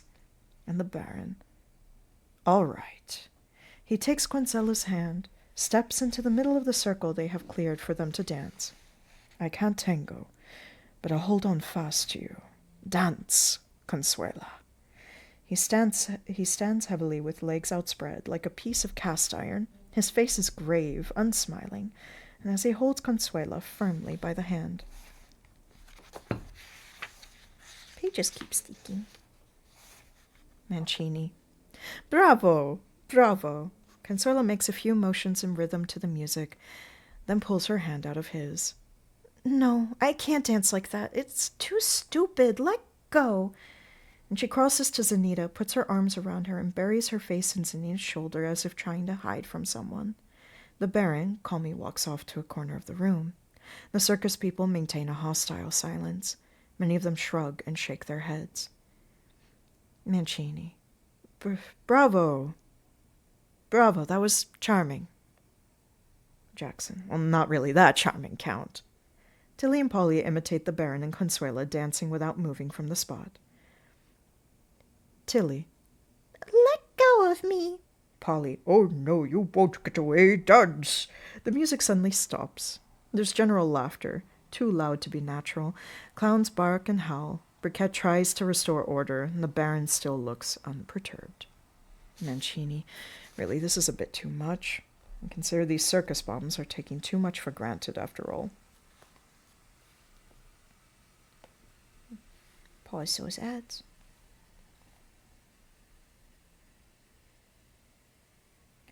I suppose it must be impossible to ever really get rid of the smell of the stables. Don't you think so, Auguste? Baron, don't worry, Count. He crosses to the Baron with his glass in his hand. May I propose a toast to you, Baron? Baron, go ahead. He, to your dance. A slight wave of merriment passes through the crowd. Baron, I don't dance. He, then let me suggest another toast to those who are best at waiting and getting what they want. Baron, I can't accept a toast whose meaning is unclear to me. Talk more simply. A female voice. Bravo, he! Chuckles among the circus people. Mancini hurriedly whispers something in Briquette's ear. Briquette spreads out his arms in a gesture of helplessness. Jackson hurries over to he and takes him by the arm. Jackson, leave him alone. The Baron doesn't appreciate jokes. He, but I want to drink with the Baron, and I don't see why that should be so difficult. Say, Baron, let's drink to that small distance that always exists between a glass and the mustache, then. Deliberately, he spills his wine and laughs, while the Baron, looking only bored, turns his back on him. Outside, the band begins to play, and the bell announces the beginning of the next act. Briquette, sighing with relief. Out you go, people, out, into the arena. The performers crowd out, talking loudly and laughing. The room gradually empties. Mancini, listen, Auguste, listen. And he whispers something excitedly in the Baron's ear. Briquette, thank God the intermission is over. Oh, my dear, I begged you, but you must always have a quarrel. You've never satisfied until you've got one. Leave me alone, Louis. He crosses over to Consuela, who is standing all alone. Why, he, sweetie pie, I thought you'd never come over to me. Did you see what kind of a fellow Benzino is? He, I have been waiting for my turn, Queen. It's hard to get through to you through all this crowd. Hard to get to me, but I'm standing here all alone. Oh, what do you want, Daddy? Mancini, look here, child, a ghost wants... And Consuela snatches her hand away from him. Leave me. I'm coming in a minute. Come here, he. What did you tell him? Everyone laughed, but I couldn't make it out. What was it? He, I was just joking, Consuela. Don't do that, he. Please don't. Don't make him angry. He's so frightening, you know. Did you see the way he squeezed my hand? I almost screamed with pain. He hurt me so. He refused to go through with the marriage before it's too late, Consuela. It is too late, he. Don't talk about it. If you want, I'll take you away. Where will you take me? Oh, you silly man. Where do you think you could take me? Don't say anything now, don't. You're so pale. Why aren't you in love with me, too? Please don't. Don't be. Oh, Lord, why do they all love me so? He, because you're so beautiful. No, that's not why. And anyway, I don't want to be loved. I was having fun, and then they started talking about Italy and leaving me as if I were dying. I thought I would burst into tears, so please be quiet, he. Don't talk. Just drink to my happiness. So to my happiness, he. What on earth are you doing? I'm throwing away the glass which you clinked with the other glasses. I'll give you a clean one, wait. And he goes to fill a glass for her. Consuelo wanders about dreamily. Almost all the circus people have left. The principal characters alone are left in the room. Mancini goes up to her. Your behavior is really outrageous, Veronica.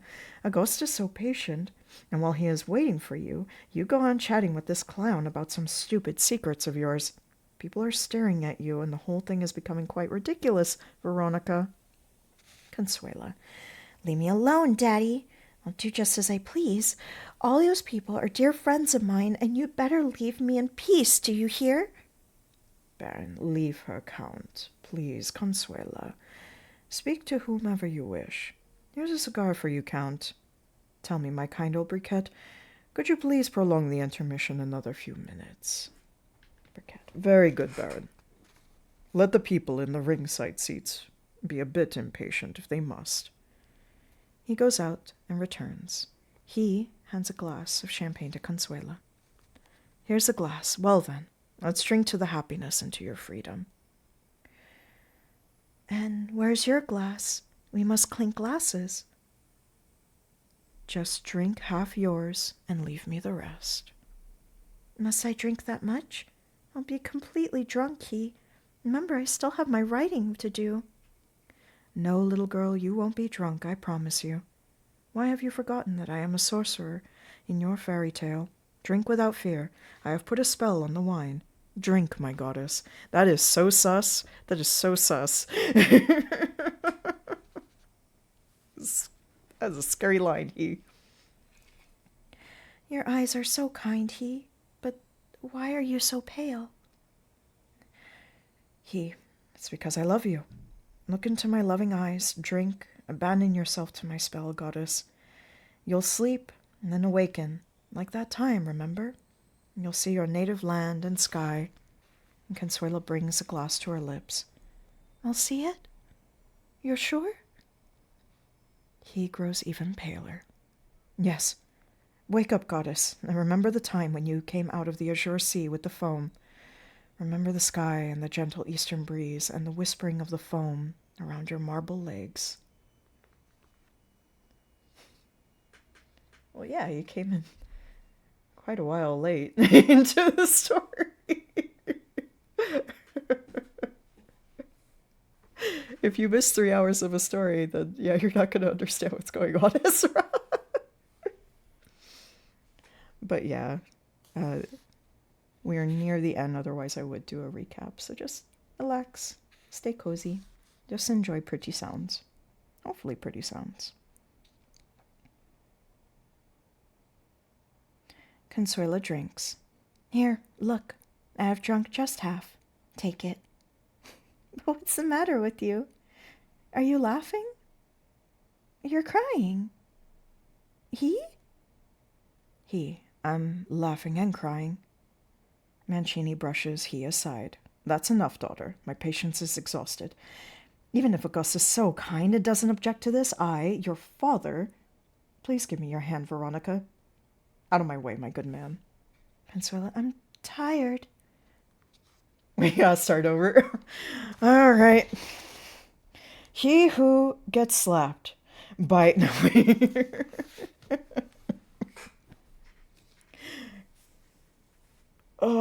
thank you, Fruitsy. God, that would be a really funny bit of like every time someone new comes to chat, just like go back and go, all right, so back from the beginning. That would be funny to me. I might do it someday. Just for funsies. Consuela, I'm tired. Mancini, you aren't too tired to chat and drink with the clown, but when it comes to doing your duty... Briquette, have the bell rung. It's time. I'm tired, Daddy. Zinnia, look here, Count. Can't you see how pale she is? Baron, what's the matter, Consuela? Nothing. I just... Never mind. Zinnia, she simply needs a moment's rest, Baron. She hasn't sat down all this time. With all the excitement, you know. Sit down here, girl. Put something warm on you and rest a bit. Men are so inconsiderate. Consuela, I still have my act. And she closes her eyes. Are the roses ready? Sunita, yes, they're ready. You'll have that extraordinary carpet. Riding over it will feel like flying through the air. But rest now. Polly, perhaps you'd like some music? We could play you a little song. Consuela smiles with her eyes closed. Yes, I'd like you to. Polly and Tilly play their quiet and simple song, Tilly Polly Polly Tilly. Everybody else is silent. He sits in a corner, looking away. Jackson sips his champagne, from time to time glancing at He. The Baron, immobile in his usual pose, his legs spread wide, is staring into Consuela's pale face. Consuela suddenly cries out, It hurts! Zenita, what is it, Consuela? Mancini, are you sick, child? Calm down. And the Baron turns pale. Wait, too much excitement for her. Consuela! Consuela gets up, staring straight in front of her, as if listening to something that's going on inside her. It hurts. Here, right here where my heart is. What is it, Daddy? And my legs? What's happened to my legs? I can't stand up. She collapses on the sofa. Her eyes are wide open. Mancini fussing around. A doctor! Quick! My God, this is terrible! A ghost! Baron, nothing like this has ever happened to her before. It's nerves. It's just nerves. Take it easy, child. You'll be all right. Calm down. Briquet, get a doctor in here. And someone rushes to get the doctor. And unfortunately, I've run out of ad skips, which really fucking sucks because we have nothing left. And the ads are just about to start. So we are going to Draco. Hello. See ya, Draco. We are going to pause here before the finale of this play. Get the ads over with. Yeah, I know. Maybe I can get away with doing like a 1-minute ad. And then hopefully that'll buy us enough time to like get through the rest of the book. Hello. I'm sorry that I have to give you all a 1-minute ad right at the finale. But capitalism. Oh, have a good sleep. Have good sleep. Okay. Get rid of the silly ads. It's nice of you to say hello.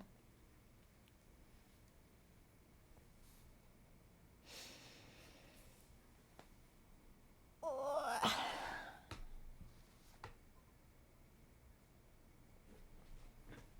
both of my cats asleep? No, just one. Hello. Oh, Seatbelt, you look so cute. Yes. Some of you have seen Seatbelt has taken over an entire blanket to herself. Here, I'll drop it in the chat for anyone that can hear me. Oh, wait. Well, let's see. Sometimes my computer gets really upset if I run stream and Discord at the same time. Hi, Seatbelt. Oh, thank you for the headbutts. Thank you, sweet girl. I know. You're just a little kitty. You're just a little kitty.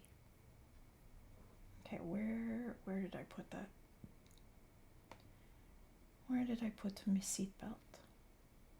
Let me see. There we go. Copy link. Here you go. Y'all can have a seatbelt. So now you can see what she looks like because she tends to not ever jump on the table while I'm streaming. Even though she'll headbutt me. Oh, baby. Hi.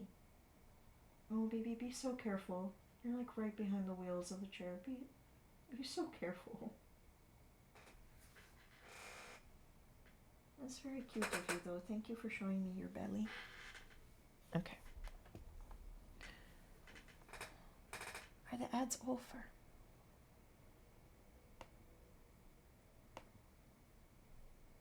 Okay, I think they ended, right? What? Did it not work?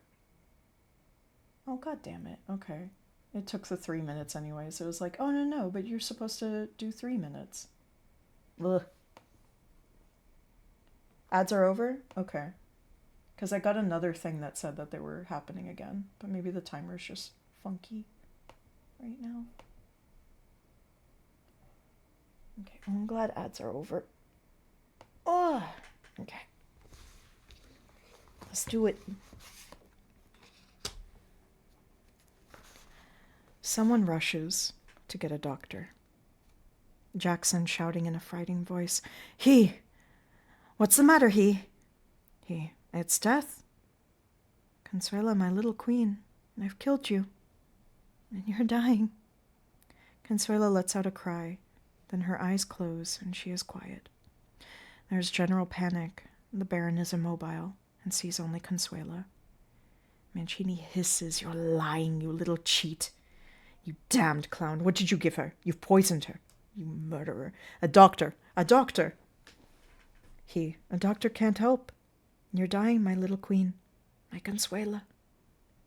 Insano comes rushing in. Manager! And falls silent, looking around in terror. Some more people come in. Briquette waving his hand. The door. The door! Consuela, in a weak, faraway voice. You were joking, he, weren't you? Don't frighten me. I'm scared enough as it is.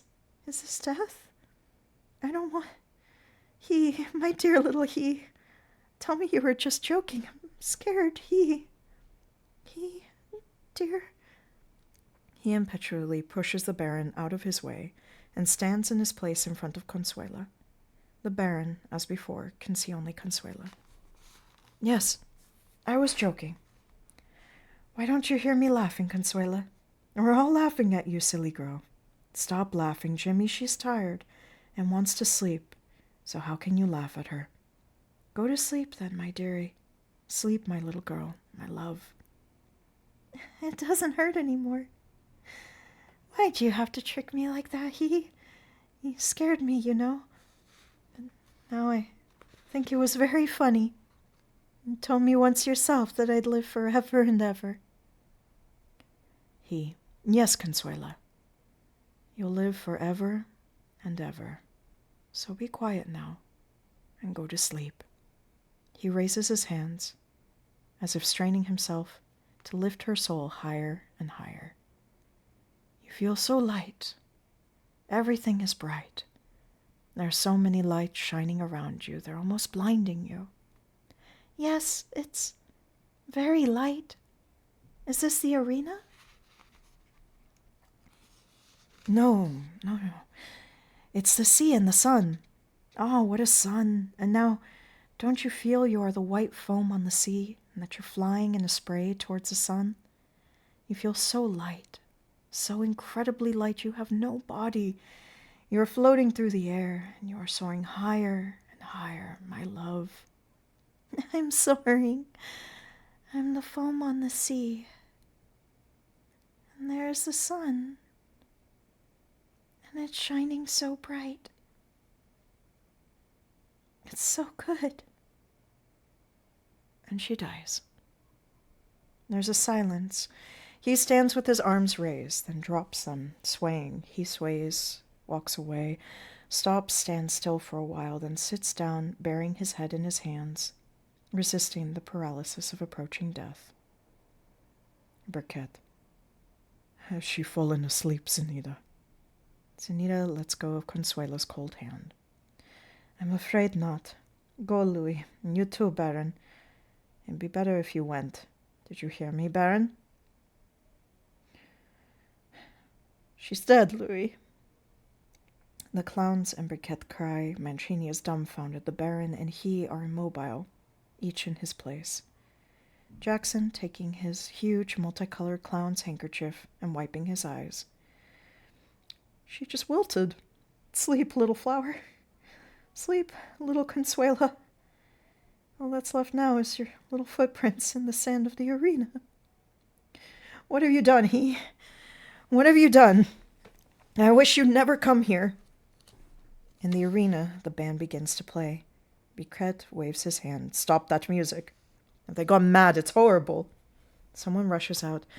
Vincento stands crying. Zenita walks over to him and strokes his brilliant tinted hair. And he glances at her, catches her hand, and presses it against his eyes.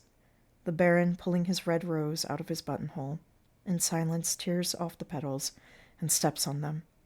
Pale and frightened faces hover in the doorway. Zenita. You must call the police, Louis. Mancini, snapping out of his benumbed state.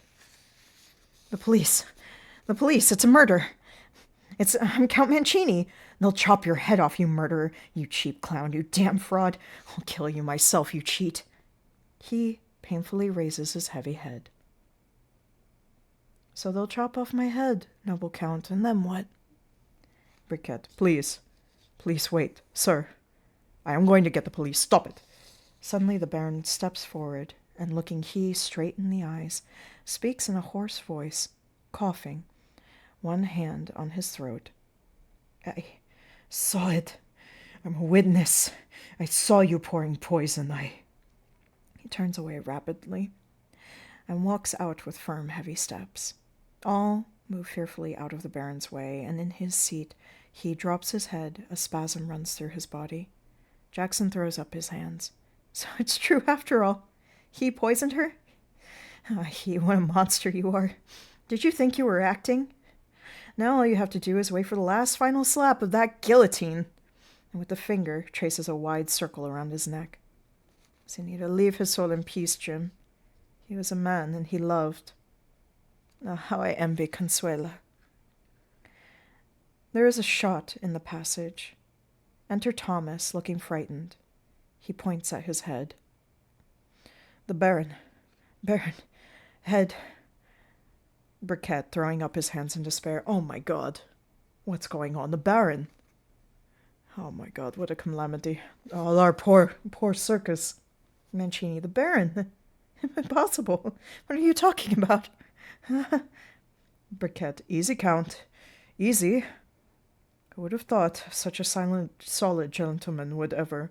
And he, making a great effort, raising his head and trying to set out of dimmed eyes. What's happened? What now? The Baron shot... I swear, he shot... He, gathering what happened. The Baron... So the Baron has burst? Jackson, stop it. It's disgusting. A man is dead, and you... What's up with you, He? He gets up, brought to his feet by one last flash of consciousness and life, and speaks forcefully and angrily. So you loved her that much, Baron. You loved her that badly, my Consuela, and you're trying to beat me to it even now. No, I won't give you a chance. I'm coming, and we'll still fight it out even between us, to see who shall be forever and ever. He clutches his throat and collapses. They all rush towards him in a panic. Curtain.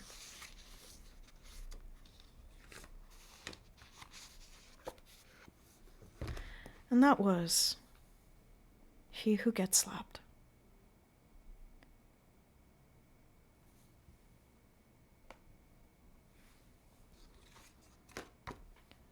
I hope you all, even though it was a sad ending, had an enjoyable time. Yeah, that was a wild one. It was pretty wild from start to finish. And I had fun trying to read a play by myself. There's definitely a lot of things that I want to try the next time, for sure. But that was fun. That was sad, but that was fun. It's a 20th century Russian drama, so of course it's sad. Thank you all for being here. I appreciate everybody who stopped by. Joanna, thank you for the resub. Thank you everybody who stayed through it in my little experiment of reading. We'll find somebody to raid. Let's see if we can find a cozy friend to go to. But for now, that's enough reading for tonight.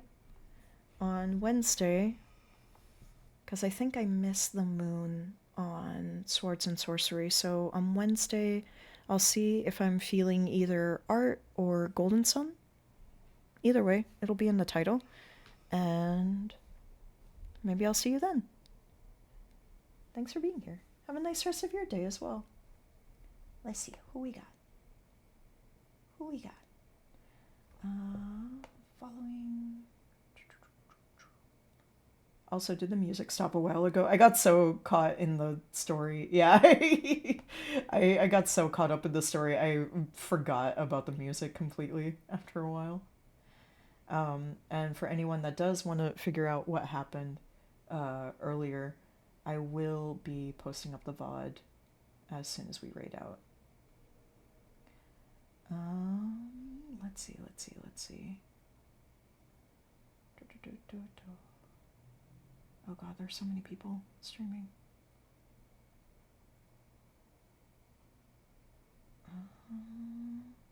Oh, that's cool. Okay. Two of my offline friends, so Edible Toaster and S-Rank Streams, are doing a co-op of Split Fiction. So I'm going to send you over there to give them some love because they are both very cool and they're incredibly kind. And yeah, I hope you enjoy them and I hope you have a very good night as well.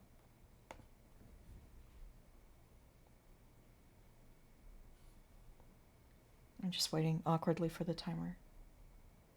So, how's the